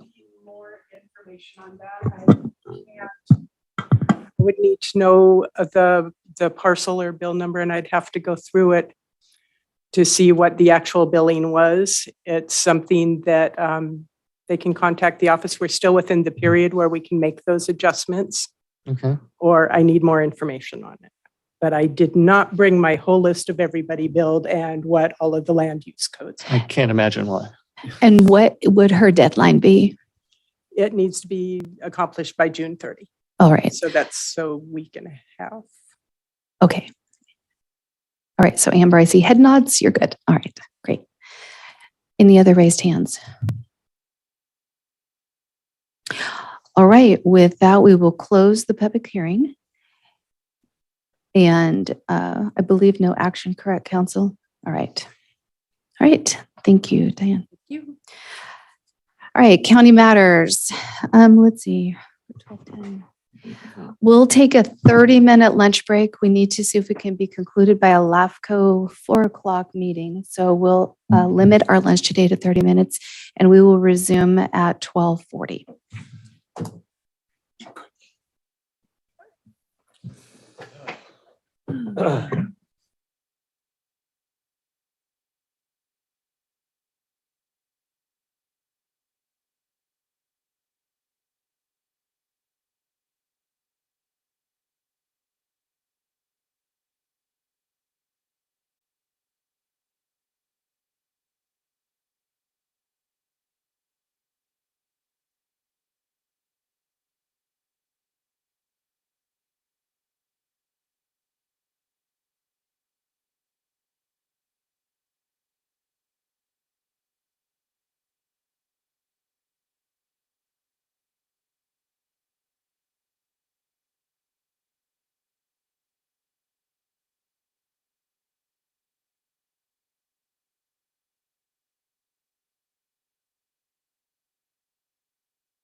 All right. It is 12:44. A few minutes late. They're back from lunch. Apologize for that. We are back in session alphabetically by department. A member of the board, staff, or public may request that an item be heard out of order. Is there any need to hear an item out of order today? All right, seeing none. Behavioral Health Services, item 5.1, introduce and waive the reading of an ordinance amending Trinity County Code Section 2.34.050 pertaining to Children and Families First Five Commission, introduced June 21st, 2016, no fiscal impact. And representing the First Five Commission today, we have our Health and Human Services Director, Liz Hamilton. Thank you, Chair, members of the board. Our request is simple in nature. We are wanting to restructure our membership and amend it rather to align with the health and safety code. And so moving our membership from 9 commissioners to a minimum of 5. And I think this will just allow us to keep business moving. And so I would recommend that this be approved as is, with an amendment on the signature page to reflect today's date. Okay, great. Any questions from board members? All right, seeing none, we will open public comment. Is there any in the room? We have none. Any on Zoom? We have no raised hands and no chats. We will close public comment and bring it back to the board. Could I have a motion on the item? Motion to approve as presented. Second. By Supervisor Lutweiler, second by Supervisor Frazier. Is there any discussion on the item? All right, we can pull the board. The motion passes. County Administrative Office, item 5.2, introduce and waive the reading of an ordinance adding Trinity County Code Section 2.05 County Seal, no fiscal impact, CAO Health. Chair, so this proposal is to adopt an ordinance which will create some teeth in protecting our county seal from being inappropriately used in different forums. So the staff report of a trademark application en route worked with county council, and that route is an option. It's a lengthy option, and to actually enforce that option oftentimes involves litigation. Those fees are often quite expensive because those are very specialized type of litigators who do that type of work. So our proposal is to adopt a fairly simple ordinance, which then would allow us, if we see any use out there that is unauthorized or contrary to the good order and discipline of use of our seal, then we can work through county council and actually send letters and impose fines and take those kind of actions. So that's what the ask is, and I'll leave it at that for now. All right, thank you. Questions by board members? All right. With that, we will open public comment. Is there any in the room? Seeing none, any on Zoom? I have no raised hands, no chats. All right, we'll comment, bring it back to the board. I move to approve as presented. I will second. Right, we have a motion by Supervisor Lutweiler, second by Supervisor Frazier. Supervisor Frazier. Aye. Supervisor Lutweiler. Aye. Chairman Cox. Adopts the preliminary budget for fiscal year 23-24, including reserves, enterprise funds, and dependent special districts in the amount of $150,987,741. Annual budget adoption process. And the proposal is, as you read it there, we're also wanting to get the board approval to set aside some, from a budget authority perspective, some of the use of the quote, 4.8 million that's been floating around. It's officially the local assistance and tribal consistency funds. It's $4.8 million the county was allocated as all counties throughout California allocated obviously different amounts, but 4.8 million was our amount. And we have gone through a fairly extensive process as staff as far as collecting requirements, prioritizing those, putting them in different buckets, meeting as department heads, and working through that. This request are, again, budget authorities. Some of these are exact amounts because we've got exact quotes and we know the specific amounts. Others are that authority, and then we'll get the exact amounts, and the amount should come in at or below the request. My proposal would be we walk through the LATCF fund items, and if there's any questions there, we can work through those, and then we'll go into the larger budget of the 150 million. And if there's any questions on that, I will be happily calling on Susie to help me out there. All right. Do we have preliminary questions of supervisors?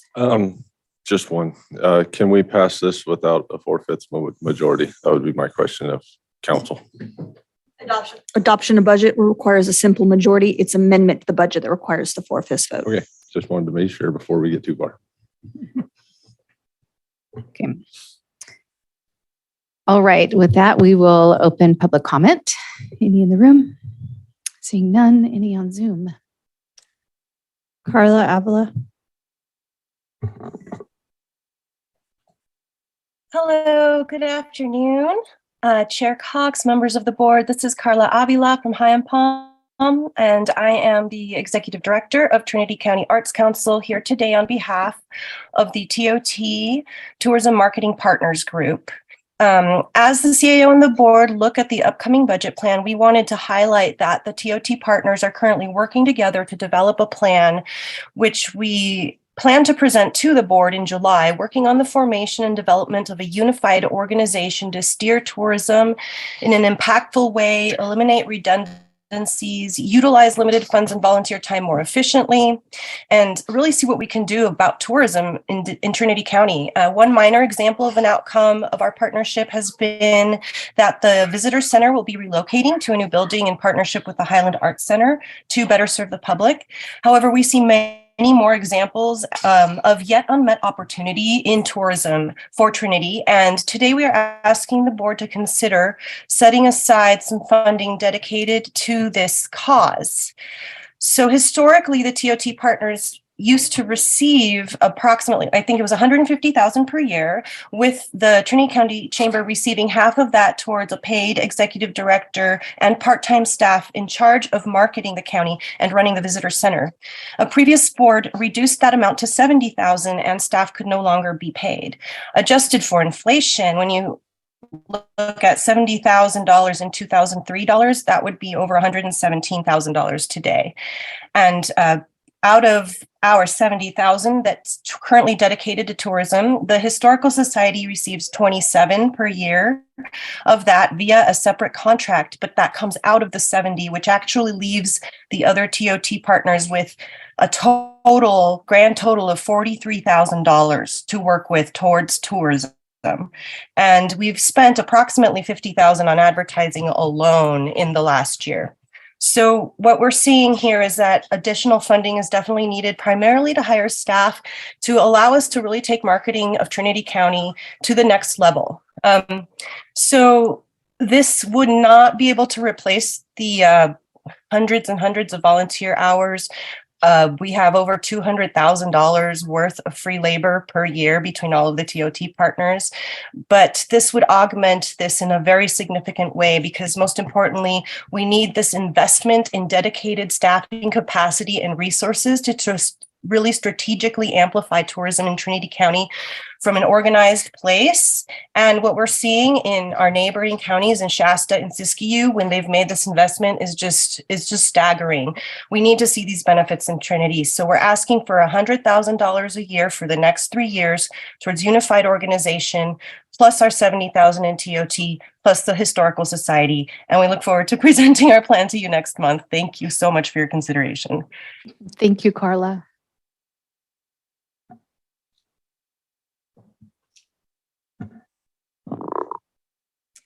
I have no other raised hands, no jobs. All right, with that, we will close public comment and bring it back to the board. And I would say, yes, we should take CAO Tech Hill's recommended strategy of moving item by item through these recommended expenditures for the local assistance and travel consistency funds. Okay. So if it's all right, I'll just take each item, just quickly describe it and then pause for questions and then address any questions and we'll move on. Thank you. Okay. So the first item, Supervisor Lutweiler has made reference to this in a couple different forms to include today's meeting, but this was a request or is a request from NACO, so the National Association of Counties, shortly after these funds became available, the organization of the National Center for Public Lands Counties was established as a subsidiary of NACO in a nonprofit fashion to advocate on behalf of all the counties in California for not only these types of funds, but how these funds are used and future potential PILT and SRS type of issues. So their request was 1% from each county, California-wide, and our allocation of that would be $96,360. I've requested that a representative from this National Center for Public Lands Counties come and do a presentation to the board. So the board will have more education on this and be able to make an informed, educated decision on it.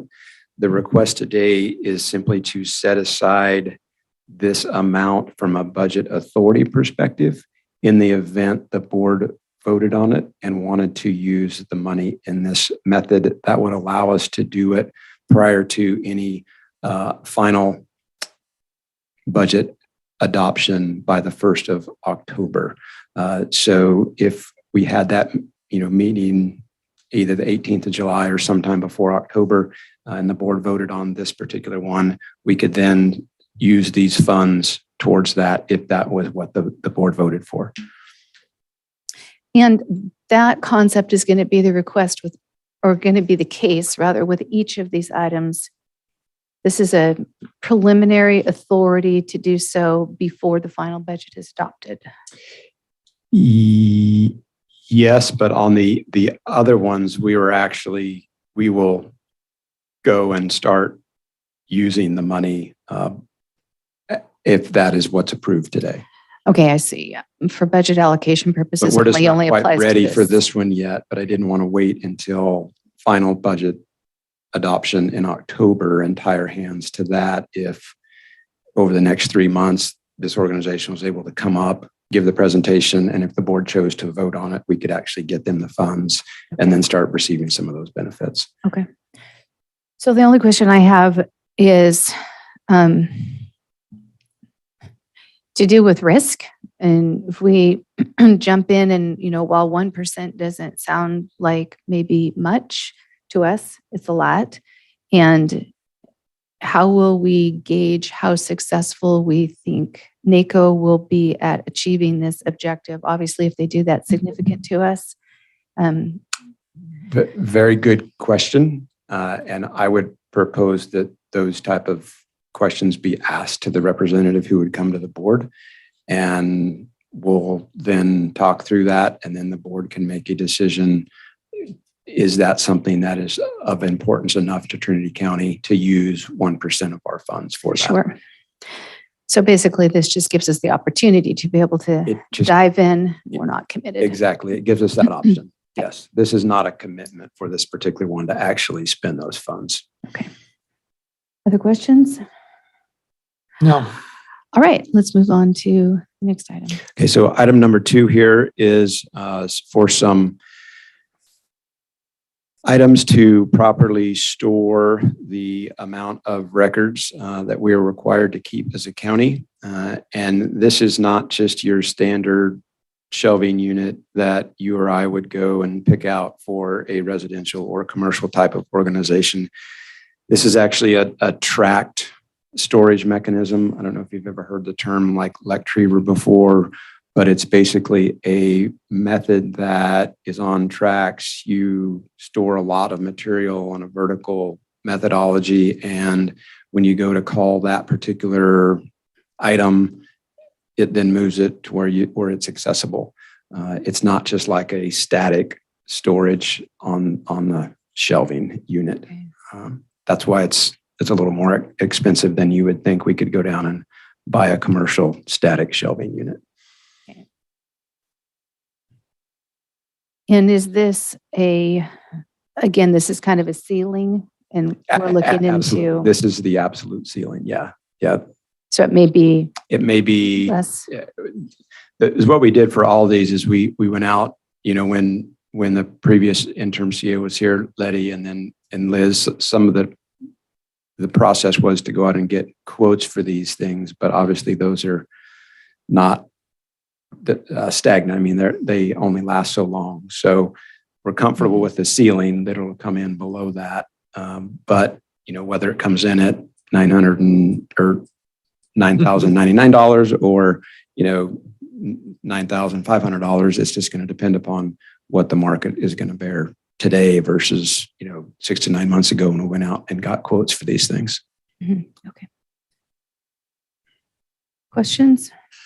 No, I think it would be helpful though, Trent. I'm sure that you had requests that far exceeded the amounts that you're presenting to us. So can you just spend maybe just a minute, process, kind of how you went through, and because you had to already vet down a list to show us what you're showing us, and it'd be helpful, I think. Certainly. So the process was when these funds were received, approximately November of last year. Shortly after that, previous intern CEO went out to all the departments and started to get a consolidated list of what are the county needs that are out there.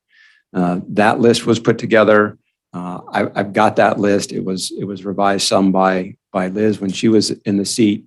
And then once I got in there, I looked at it and I basically put it into 3 categories. First is more like a health and safety category. Second was it's needed for the county and it affects daily county operations. And then third would be it's needed for the county. It increases efficiencies and effectiveness of whatever department that may be. So went through and each of those items are now in buckets on this big spreadsheet.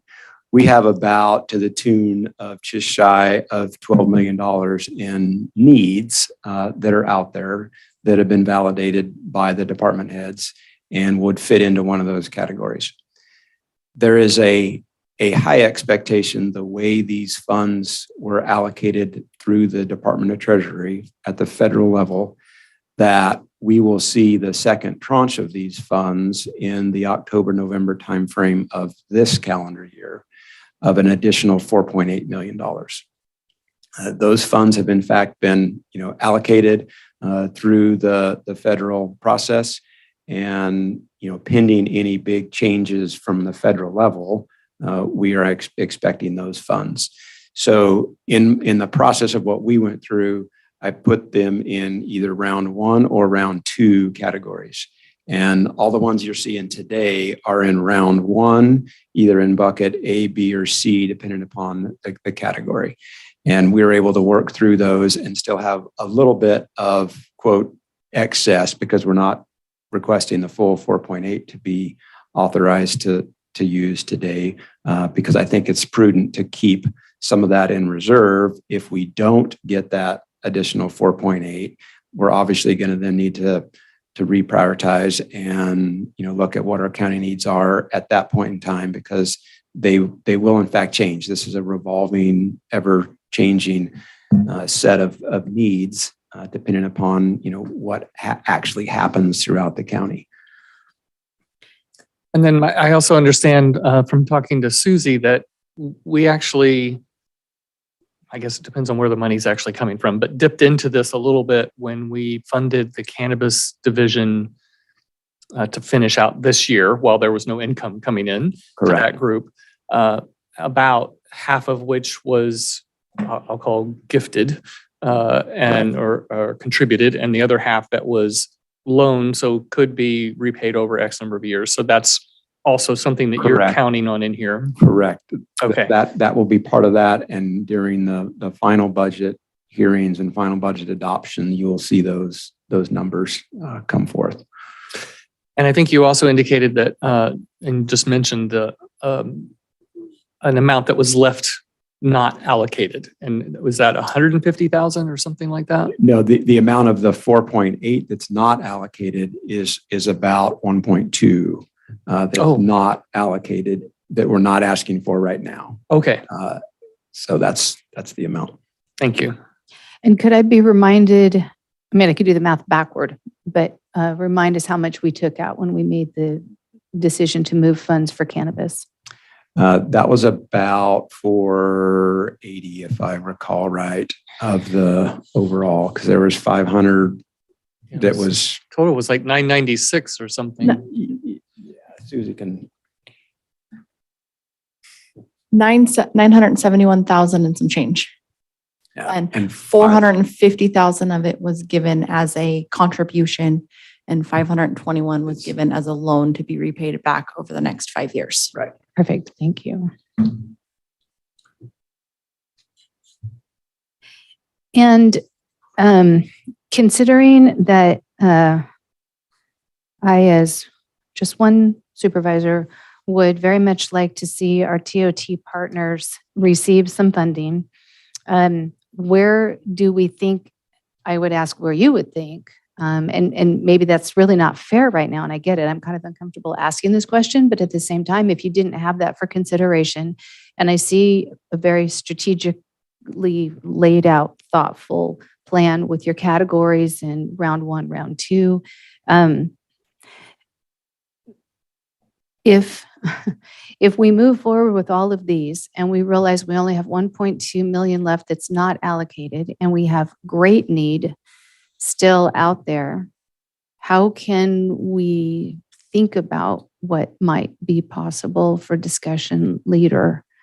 So I think it's very much an option if the board chooses to put that on there. I mean, based upon the comment from Carla and the discussion today, we can put it on the list today and then see where it where it will rack and stack. I think that in my mind, just doing some quick thoughts would be probably category 1C, meaning this is going to improve efficiency and effectiveness of operations of the county as a whole, and then we would just factor that into what other competing requirements are there for that remaining 1.2, if in fact we say hypothetically we don't get the additional 4.8, which I think it's very highly likely we are going to get that, but until we see that in our bank account, we're not going to make any real decisions based upon how to use that.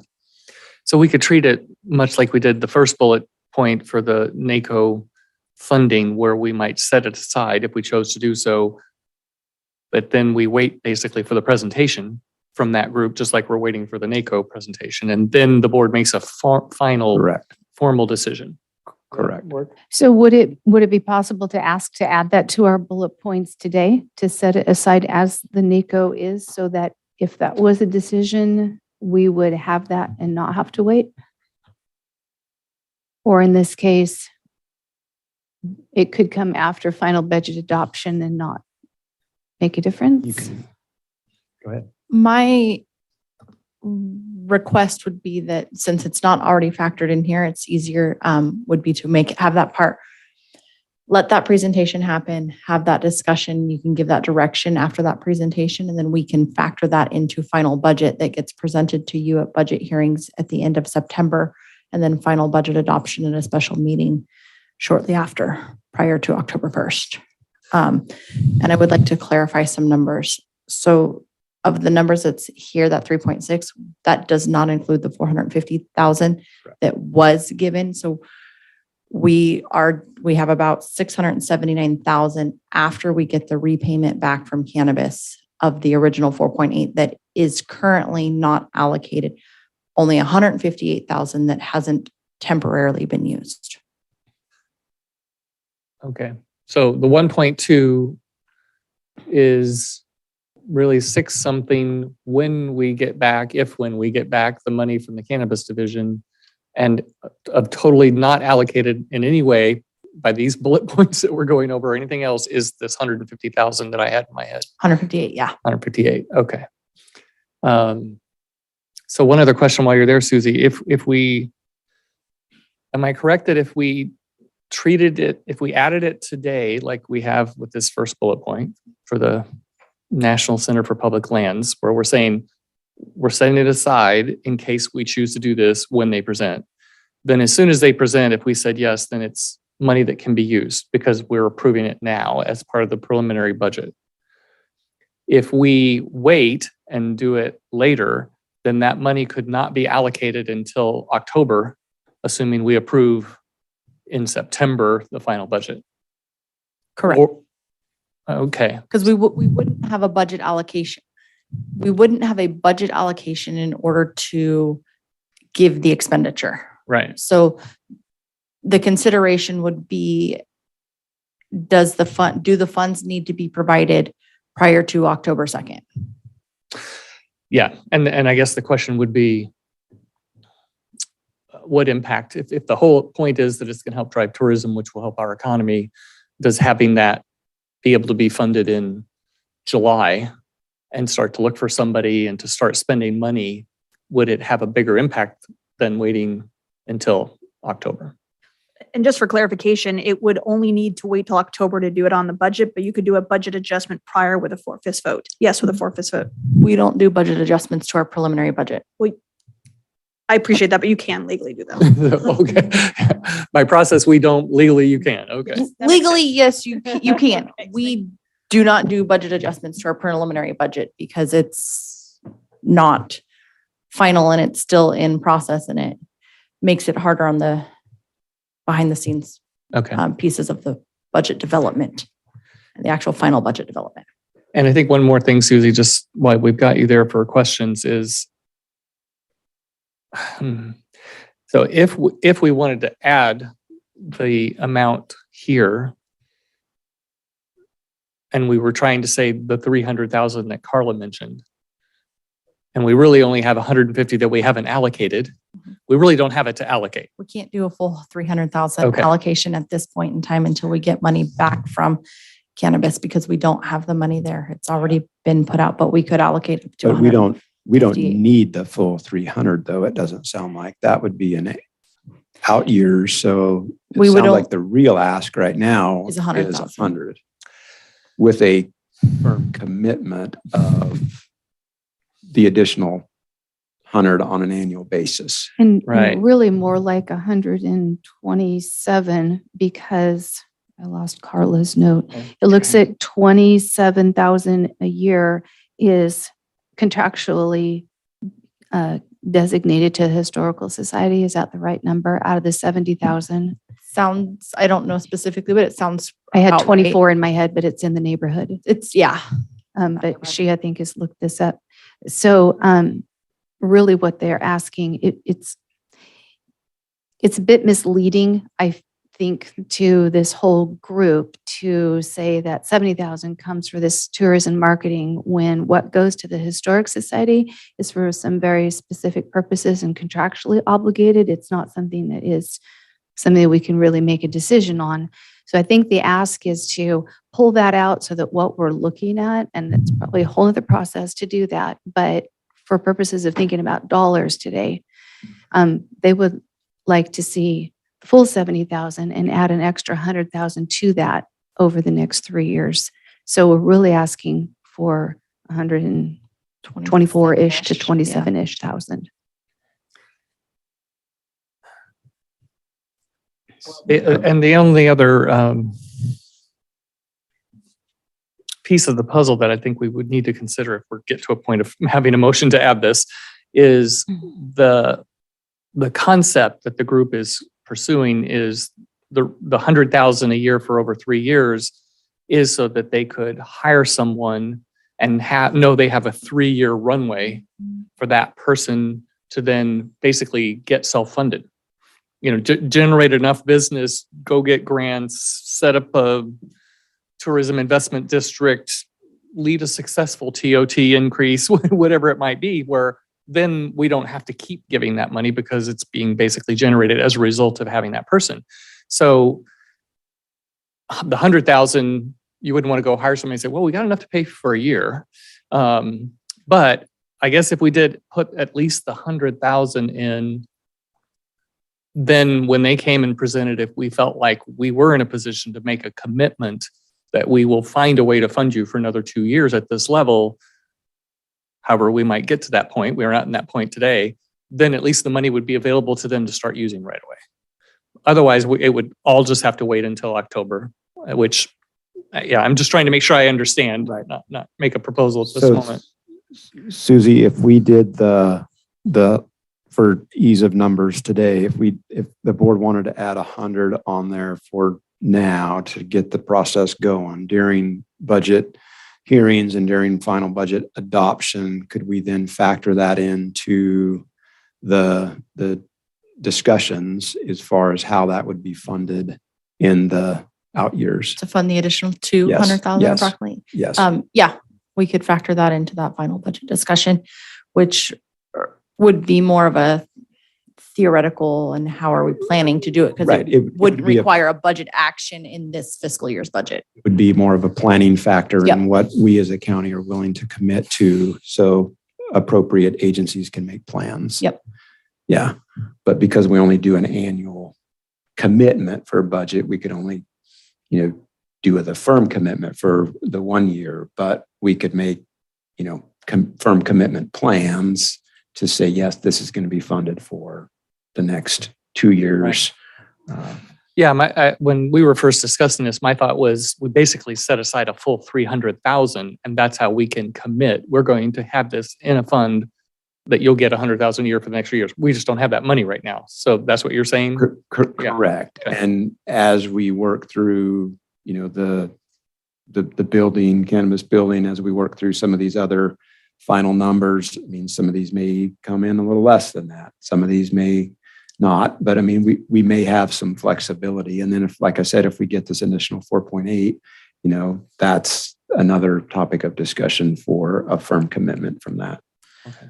And to add to that just a little bit, because we only budget annually, we can only allocate the 1 year's allocation unless we're going to give it to them in full in advance. Oh, I see. Because every year we're going to have to bring a budget to you that includes that $100,000, and the 5 of you or whoever's sitting in those seats at that time is going to make that decision to determine whether or not that funding level continues from a budget allocation perspective. Oh, okay. I thought we would be treating it more like a general plan fund, where we put money in there and that's all it's for. We wouldn't have any requirements to create a special revenue fund, where therefore we wouldn't have any justification to create a special revenue fund to set them aside for anything else. Okay. Well, we're getting into the weeds that probably need to be part of that discussion when we actually have a presentation from the group and the board as a whole can decide. But I think I'm leaning towards what you're saying, that at least if we did something today, there's something that could be acted on much sooner than if we wait and have to try to add it all later. And not to try to ride a dead horse, but the extra $27,000 does matter. I know when we're talking about 4.8 million, 27,000 doesn't feel like much, but when you're looking at their budget and what they need to spend and what they need to do, $27,000 is a lot of money. And so I would, if we're going to talk about it, I would prefer that we talk about the whole amount. Yeah, which I get. I was really trying to get to all the questions, but if we want to make a motion to add it to the list, then I guess then we could have discussion about how much and all that. You may want to just consider adding that in the final motion when we go through and talk all these, and just add a line item in there for 127,000 for TOT right now. And Susie will probably shoot me, but we do have that money to allocate at this time. Okay. By your presence, I assume that you would like me to reopen public comment. Well, my question is, Well, I will have to reopen public comment. Go ahead. my statement is that the Historic Society gets an annual amount of money set aside for them. So why would this be any different than for the TOT? Because they get it every year automatically. So apparently there is a way of doing that. Thank you. And Thanks. we'll get your question answered. Is there any other public comment in the room? And is there anyone on Zoom who would like to raise their hand and participate in the second public comment area? I have no raised hand. We'll give a moment since it kind of came on suddenly.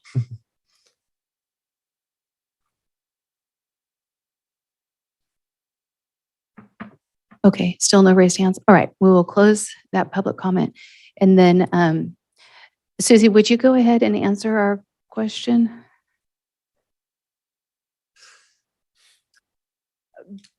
The reason that the Historical Society is guaranteed that money is there is a contract that indicates that we are required to give that contribution.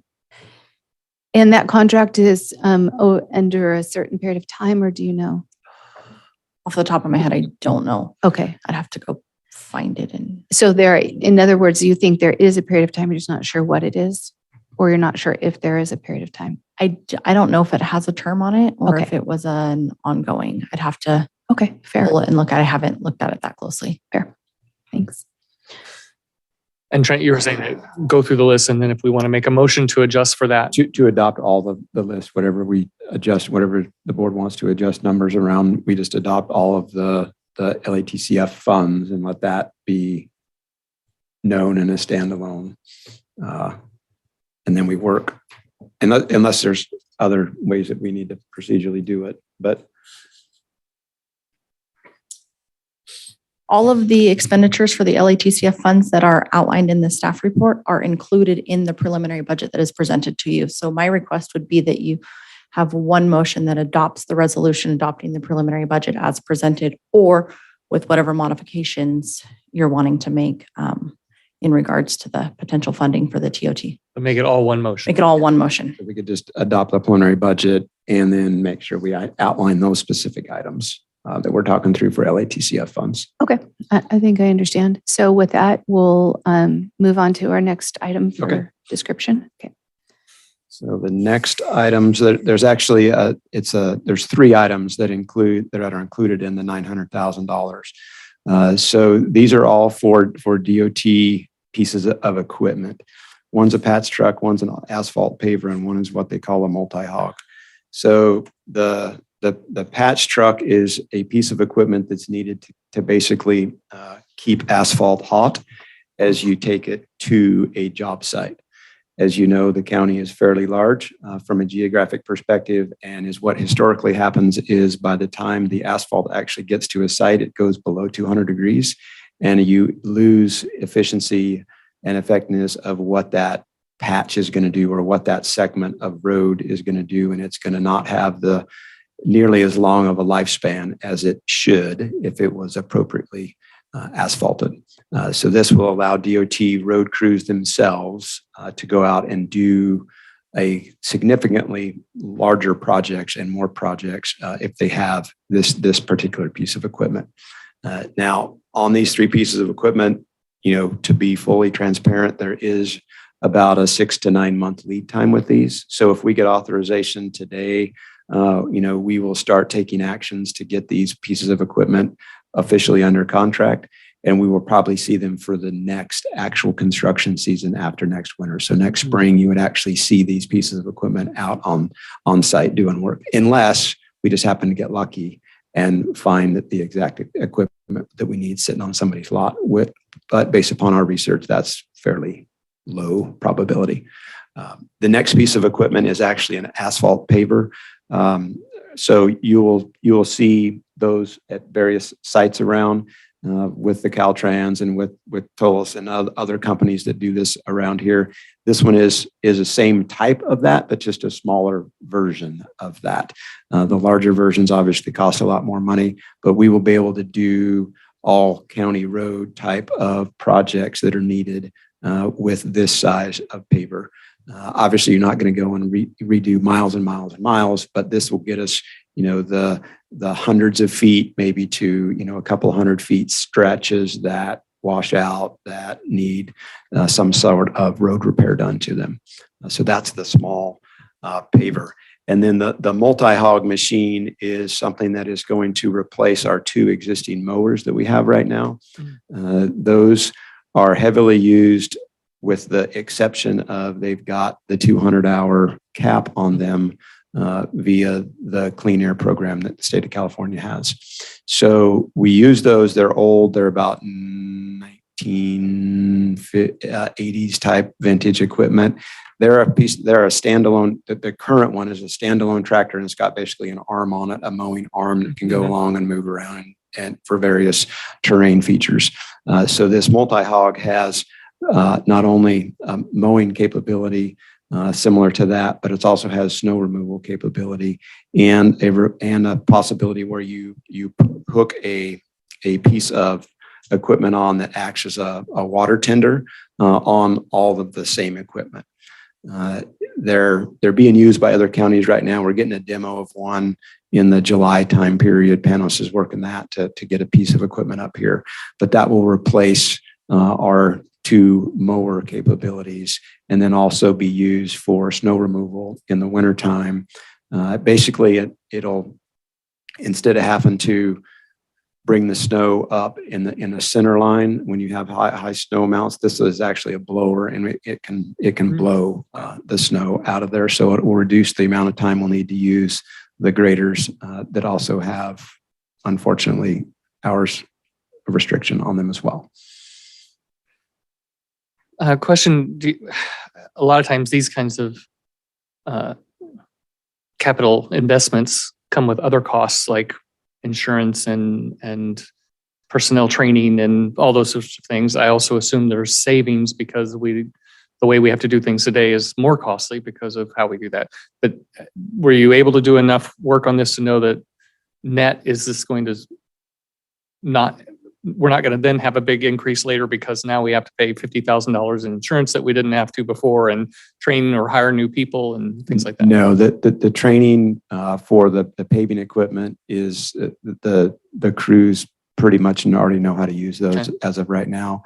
The multi-hog equipment does come with some training and some basic, user operator type of training for a small number, but then that can be just done on an in-house basis once we know how to do that. And then most of the maintenance after the warranty period will be done in-house. Okay, great. Thank you.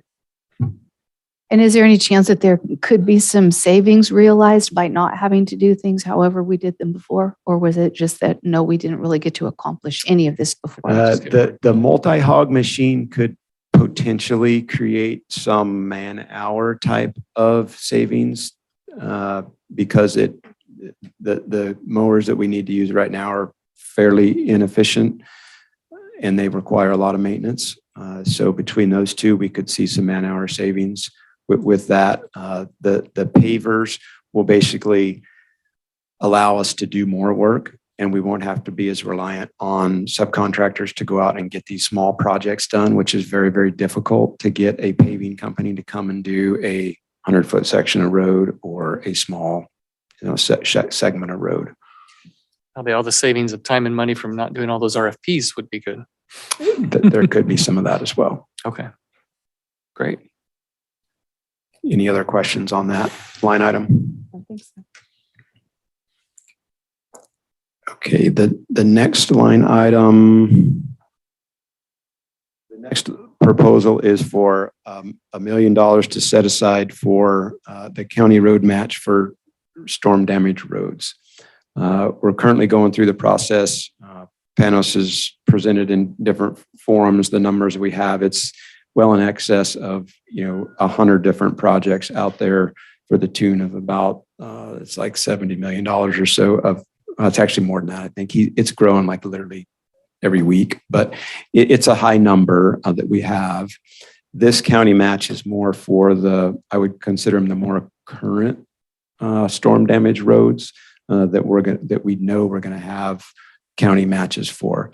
A lot of the older stuff is covered under FEMA. We will also have a county match for those. It's a little bit reduced, but we will still have a county match for roads, or county match for those road repairs as well. So this is not going to cover the full amount of the county match for all of our road damage that's out there. If you go back to, we're still working projects from 2016 under the whole FEMA process and everything. But if you go back, this will cover a sizable portion of that, and then this will not be needed to be taken out of the DOT annual budget that we get for just normal road repair and maintenance, irregardless of any storm damage we have. So I think this is a prudent use of that money to have as these projects come in and as we will start to owe a county match for these. And then the next one down there is for the known damage at Canyon Creek Road. That topic has come before the board at numerous times. That project is actually now complete. The big spider web is up there. And, that bill is in fact upon us. So that one, I know there was talk in various forums when that emergency came up and the board said, go do that project, that we would figure out the $1 million match. And now we're figuring out the $1 million match.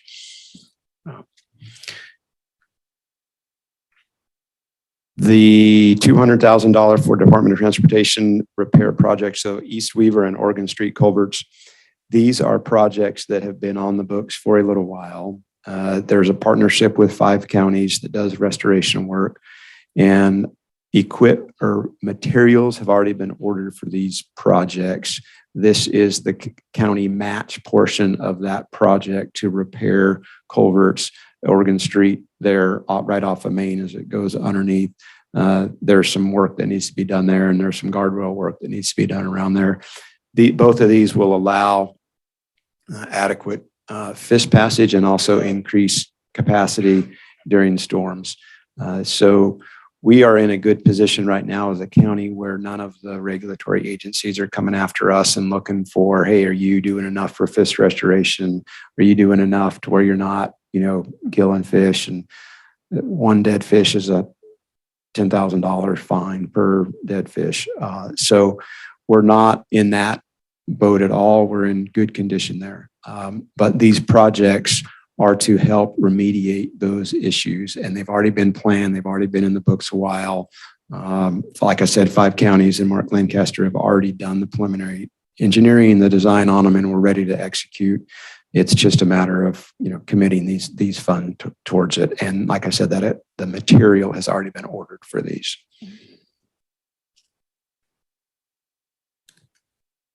Going down to the next item there, like to set aside $25,000 for new carpet and chairs in this room. Some people might question the validity of that, but it's actually under the safety perspective. If you notice walking in here, there are physical tears and shreds starting to come up in the carpet, and those are in fact tripping hazards. So as we have members of the public come in here and walk around, and as this room is used for many other forums from a public perception other than just this one board meeting every 2 weeks, there is a lot of public use to this. And I don't want the county to be liable for a potential lawsuit if somebody was to get hurt on that, or one of our potential broken chairs. And just as an example, we have had issues with chairs being broken and people sitting in them, and we have faced issues with that from a litigation perspective. So we're just trying to avoid that for what I consider a relatively good use of those funds, again, a relatively low cost. The next one down is $354,450. That is actually for the re-roof of the courthouse. You may ask why we're talking about it here, and there's also another agenda item on it for the actual contract. So if the board approves this item to be funded via LATCF funds, we will immediately execute the contract that we have set up, and we will start work. The 90-day period performance will start tomorrow on the courthouse re-roof project, and it should be done mid-September. That project is not an easy one. That is obviously an old historic building. There are actually 3 segments of that roof up there, 3 different sections that have different layers in them. Mike and General Services team have done a great job. And then after we got the bid in, TVCA actually ran that process for us. Once we got the bid in, there were some contingencies on that bid. So we had a site visit come out and they actually did some boreholes and they actually mitigated those contingencies. So we know exactly what is in each section of that roof as far as layers and that kind of stuff.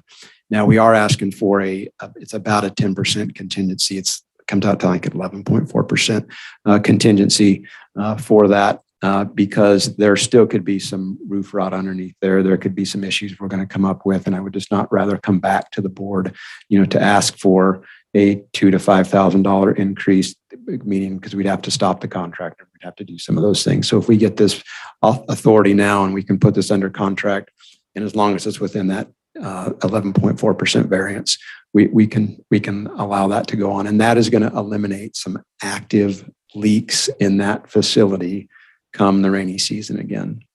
We do have roof leaks and it actually goes from the top all the way down to the third floor in the basement area where we've got some mold issues and that kind of stuff. So this is no kidding, trying to mitigate some future issues that we have. Yeah, the cost of repairing damage from leaking roofs can exceed this number if it gets out of control. Very, very quickly. Yes. Yes. Then the next item down there is $47,000 for $840 for the treasurer tax collector.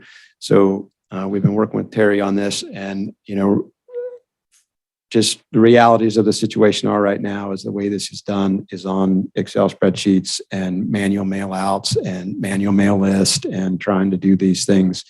What I would consider not in the 21st century and using the technology that we have out there. So she's done some research and she's figured out, a methodology to go and make their daily processes much more efficient, and our ability to actually, accurately collect the taxes on the cultivation operations that are happening in an appropriate way. So again, I think this is a good use for us. As the program, as you're hearing, it's becoming much more of a viable, sustainable, long-term program. And we're not talking about just a handful of licenses. When you're talking about 170 plus licenses going up to, we have 440 submit or 400s or so submitted, we get those going over the next few months. I mean, that is going to be a lot of workload just to maintain that amount of administration with the tax collection on that. And when I was at CSAC, I saw a vendor that had something like this, and it was integrated with the state's program so that we could basically see exactly what the state's seeing. They could see what we're seeing. And so it's a unified look at what's going on for that particular cultivation operation or whatever. Is this one of those? That's from what I understand, that's the concept. I will have to verify all the intricacies of that with Terry before we go out and make the final purchase on this. But that's the desire, is to where the systems will actually talk with one another, and we won't be doing work in these individual buckets just on a standalone spreadsheet. Yeah. I mean, I think a valid point is last year, or maybe this year, but before, we had a meeting where we were talking about, I think, whether or not taxes should be reduced and this and that. And we were hearing about, well, the state has collected this money, but we weren't collecting any because we didn't have our program in place. And so you couldn't collect if you didn't have a permit in place. And so that thing of being able to tie those two together and know, well, if there's state taxes being paid, well, then there should be county taxes being paid, and we can really potentially get some benefit out of that. Correct. Thank you. And I would think that such a program would also be a benefit to the licensee as well as the county for clarity purposes. Yes, we would know exactly, where the numbers are coming from, and there wouldn't be any questions. It would be it would be known data sets versus unknowns. Yep. And then the final one on the list is $54,470. This is for some IT replacing fiber lines between the courthouse and this facility, and then also some new fiber out to the Hayfork Community Center and Sheriff Substation. These projects have been on the, in the planning phase and on the books for a while. The need is there.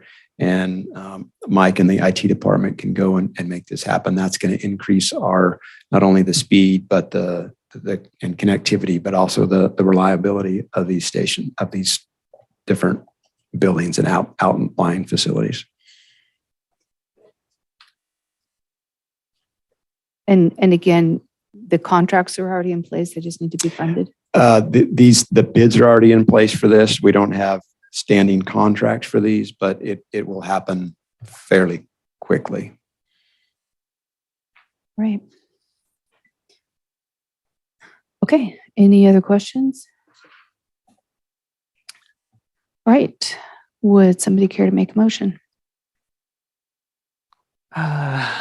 Yeah, I think based on what we were describing earlier, I would move to approve with the addition of $127,000 for the TOT funded partners to support increase investment in efforts to drive tourism.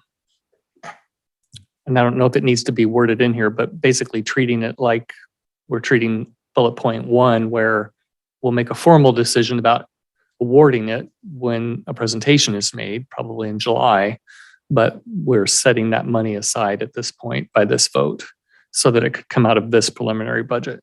And so in that, your request is to increase Department 8114, account 5500, Department 3300, account 9800, and Department 3300, account 3200 by $127,000? How did you read my mind like that? Lucky guess. Yeah, I'm sure you'll get that to Ashley later since that came quickly. But yes. I will second that motion. Discussion? No, I'm okay with adding the TOT thing as long as it's just set aside. I want to see the presentation before we fund it. Same. But I'm okay with it. We have a Any motion and a further? second. We certainly do. Wow. Any further discussion or a subsequent motion? All right, Ashley can pull the board. Chairman Cox, Aye. Supervisor Leutwiler, Aye. Supervisor Frazier. Aye.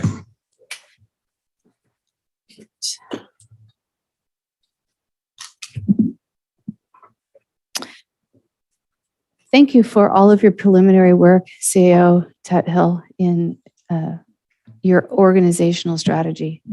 This was a lot easier than I anticipated it going. Thank you. So I really appreciate your efforts. And just to add that, I really appreciate that the thoughtful process that you went through so that, you know, we can, as you described it, rely on the wisdom that you and the department heads put into figuring out how do you get 12 million down to 3 point something. So I agree. Thank you. Well, those other 8 million or so is still there. Oh, I know. Have requirements. Just You're not done. You didn't manage them away. You just gone away. They're still there, and we will still be coming to ask for those funds in different forms and fashions. There you go. Thank you. All right. All right, so item 5.4, award above board construction and roofing incorporated doing business as ABC Roofing and Solar, the contract for the Trinity County Courthouse roof replacement project, and authorize the CAO to sign any amendments or change orders as needed. $304,285 from the Capital Building Program Department 1810. CAO Tuthill. Thank you, Chair. So we kind of talked about this a little bit already, but this is the actual contract with ABC Roofing to perform the repairs on the courthouse. There is about that, 10, 11% or so contingency fund in there. And then also part of the project is going to be replacing the sprinkler heads within the building itself. Those need to be certified every 5 years. Typically, they're good lifespan for 30-ish. We're at the 50-year-ish point on ours right now. So we're not able to get them be certified anymore, and we need to do that as well. So that's why you see the full 354,000 in the LATCF funds, and then this amount is only asking for 304. That's why there's a difference there. But this is the actual contract versus the budget allocation that we're asking for.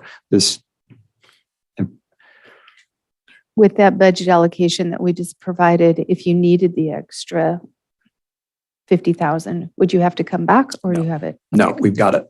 So that's what I'm asking for, is to you give me the authority to sign up to that 354 if we have any contingencies or any other changes above and beyond this 304 right now. Thank you. Any other questions? All right, we'll open this for public comment. Any in the room and any on Zoom? I have no raised hands, no chat. All right, bring it back to the board. Entertain a motion. I move to approve as presented. I'll second. Right. So motion by Supervisor Lutweiler, second by Supervisor Frazier. Supervisor Frazier, Aye. Supervisor Lutweiler, Aye. Chairman Cox. Aye. All right, planning and zoning item 5.5. Approve an agreement with Transcon Environmental Incorporated to provide site services, environmental feasibility study, and permit services, and authorize the CAO to sign for expenditures from the local area technical assistance grant. No impact to the general fund. Expenditures total from LEDA grant, $373,500. And from this, I believe Interim Deputy Director Presley, yes. Thank you. Good afternoon, Chair, Board. I'm Ed Presley, the Interim Deputy Director of Building and Planning, and this is simply the next step in getting the LOTA grant utilized. So this is basically the contract for being able to enter into with Transcon so that we can start work on this. And they said as soon as this is signed, we can begin moving. And it's also for the CAO to be able to sign any next steps of expenditures with the grant. So no impact to general fund, and Connie Stewart should be on Zoom to give a small presentation. Sure. Yes. Hello, Connie. Nice to see you. Hi there, and my apologies for once again virtually talking to you instead of being in the board chambers with you. I so look forward to coming over and seeing all of your legs one day. So first of all, let me just start by thanking you all for giving me an opportunity to speak. And I want to thank Supervisor Cox too. She convened us earlier, or well, I guess last fall, to begin talking about the opportunities for additional funding that could come to the region for broadband. And there's really a lot of funding, almost $6 billion of funding coming through California to make sure that we can get broadband to all people, no matter how remote folks are.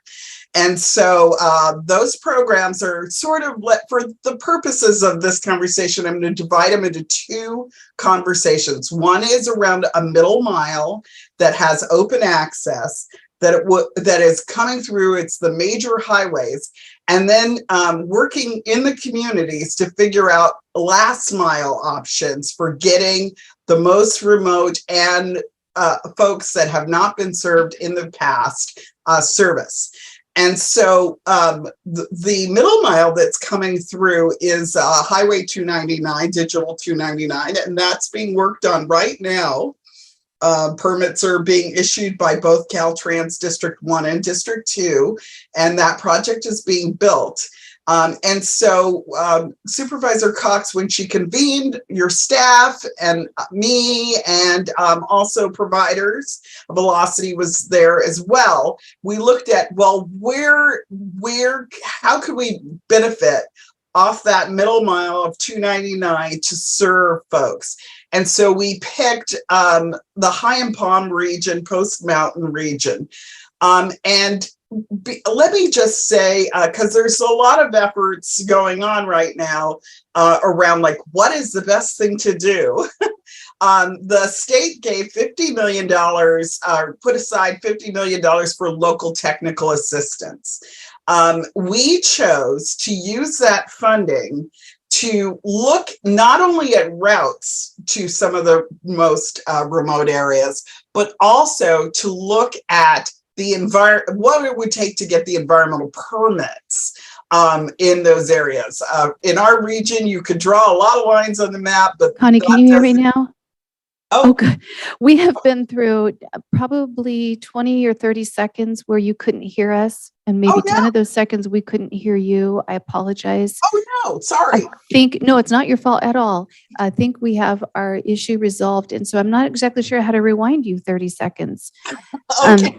The last thing I think I heard you say before my brain went offline was we were back to looking at how we could benefit, and then you kind of moved forward with your specifics. Okay, well, how we could benefit from that middle mile. There we go. Thank you. to getting folks served in the most remote areas of Trinity County. And so Supervisor Cox convened us. We met with Velocity and your staff, and I was in the room as well, and talked about how we could maybe create a small middle mile to get those last mile people served. And so in our region, as you well know, the geography is very challenging and environmental permitting is very challenging. So you can't just draw a map, straight map. You need to understand what it's going to take to get environmental permits to serve areas. And so that led us to using the local technical assistance funding that the state was offering in grants, not only to figure out those routes, but also figure out what it would take to get the preliminary environmental look at which route would be feasible and we would be capable of getting permits. And so that's what's before you today, is that that effort with Transcom to look at how to get High and Palm, Post Mountain, and beyond in that region served, because that's the area specifically of Trinity County that has the least amount of service options available to them. Why don't I stop there and just say that, well, before I stop, why don't I just say the timing of this grant is crucial, because we think sometime in the late summer, early fall, the funding for actually paying for the routes will start to trickle out. And so this technical assistance will help us to figure out how to best serve those regions. Mm-hmm, mm-hmm. Okay, thank you. And I would love to add that without Connie's assistance, without the background work that she and Velocity have done in years past, we would have been rather lumped into the entire sheepfold of counties for whom it made sense to move forward kind of in a collective manner. And we're very unique, our topography, our history. And it was really uncomfortable, I will say, to kind of be that black sheep moving through those things, but she knew what had been done and what was best and what we needed. And we wouldn't be having this opportunity right now had we taken the more generalized route. I would just like to thank Connie as well and her efforts, and also Ed and his staff, because we have been meeting each week with Transcom and Connie and others to continue this process along. And as part of this grant approval and signatory today on it, we wanted to have Connie come on and just kind of give the board and the public a little general update as far as where we're at today, because there has been lots of work going on behind the scenes to get us there. And I think we are making good progress to position ourselves for potential future funding for some of our underserved or not served at all populations. Yeah. Very good. All right. Any questions? No. Okay. You're thinking? Dan has a question. I have some questions, but I think they're for later. Just something to. Can I say one more thing? CAO later. Sure, go ahead. Yeah. One more thing to Supervisor Cox's comments. One of the things that's unique about our region is we have some homegrown internet businesses. A lot of other rural counties only have the legacy companies as options. And so they are looking at creating municipality-owned broadbands or bringing in another provider. We didn't want to undercut our homegrown providers. So we went a different route. And the route is we still want access to those funds. We still want to take advantage of technical assistance, but we really want to help our homegrown businesses grow broader, not bring someone over the top of them. And so that was the uncomfortable. We were pioneering our own route in order to keep our locally grown businesses healthy. Nice. Thank you for that clarity. Yep. I would just also like to add to that statement that we are still moving forward in a competitive environment, and there is no pre-selection of who future service providers will be. There is always an opportunity for other service providers to come in and provide these services based upon their own business models. Even though our opportunities our options are fairly limited in our rural area, we are in no way pre-selecting or doing anything for any particular service provider in our area. Yep, 100%. This open access is exactly what that means, is that there is opportunity for whomever would like to take advantage of those opportunities. So, yes. All right, with that, we will open this item for public comment. Any in the room? And seeing none, any on Zoom? I have no raised hands, no chats. All right, close public comment and bring it back to the board. Motion to approve as presented. I'll second. All right, motion by Supervisor Lutweiler, second by Supervisor Frazier. Supervisor Frazier, Aye. Supervisor Lutweiler, Aye. Chairman Cox. Aye. All right, motion passes. All right, item 5.6, probation. Approve a budget adjustment for fiscal year 22-23 for probation, Department 2400, increasing services and supplies by $26,126, and approve a budget adjustment for fiscal year 22-23 for general fund contingency, Department 9901, decreasing provisions for contingency by $26,126. Increase in general fund appropriations in the amount of $26,123. Current balance in contingency is $134,785. Do we have probation Chief Fierro? Or you Chair, this is the one we had to pull because we don't have a 4/5. So in addition to the My bad. consent items, this is the one we had to pull. So this one will be pushed until the 18th of July. All right, and because it's agendized, do we have to take an action step to move it forward? Nope, you're good. All right, thank you. And the timing is this one can wait till. It can. I talked to Ruby. Oh, okay. I thought maybe it Yes, didn't. we're And if it can't. it's close, but we'll figure it out. And if we have to do something on an emergency basis or on a special meeting basis before the 18th, we will do that. All right, thank you. All right, so before we move into closed session, I failed to report out on our closed session item on our June 6th regular meeting, so I will do that now. It was item 5.1, Government Code Section 54954.5C, Conference with Legal Counsel, Existing Litigation, Number of Cases 1, Carlson et al. Versus County of Trinity et al., Trinity County Superior Court Case, number 20CV136. Direction was given to staff. For today, our closed session, item 6.1, Government Code Section 54954.5F, Conference with Labor Negotiators, County's designated representatives, Margaret Long and Susie Hawkins, employee organizations, general unit, and management and confidential unit. Is there any public comment on this item? See none in the room. I have no raised hands, no chats. All right, we will close public comment and we will close the open session portion of this meeting and move into closed session.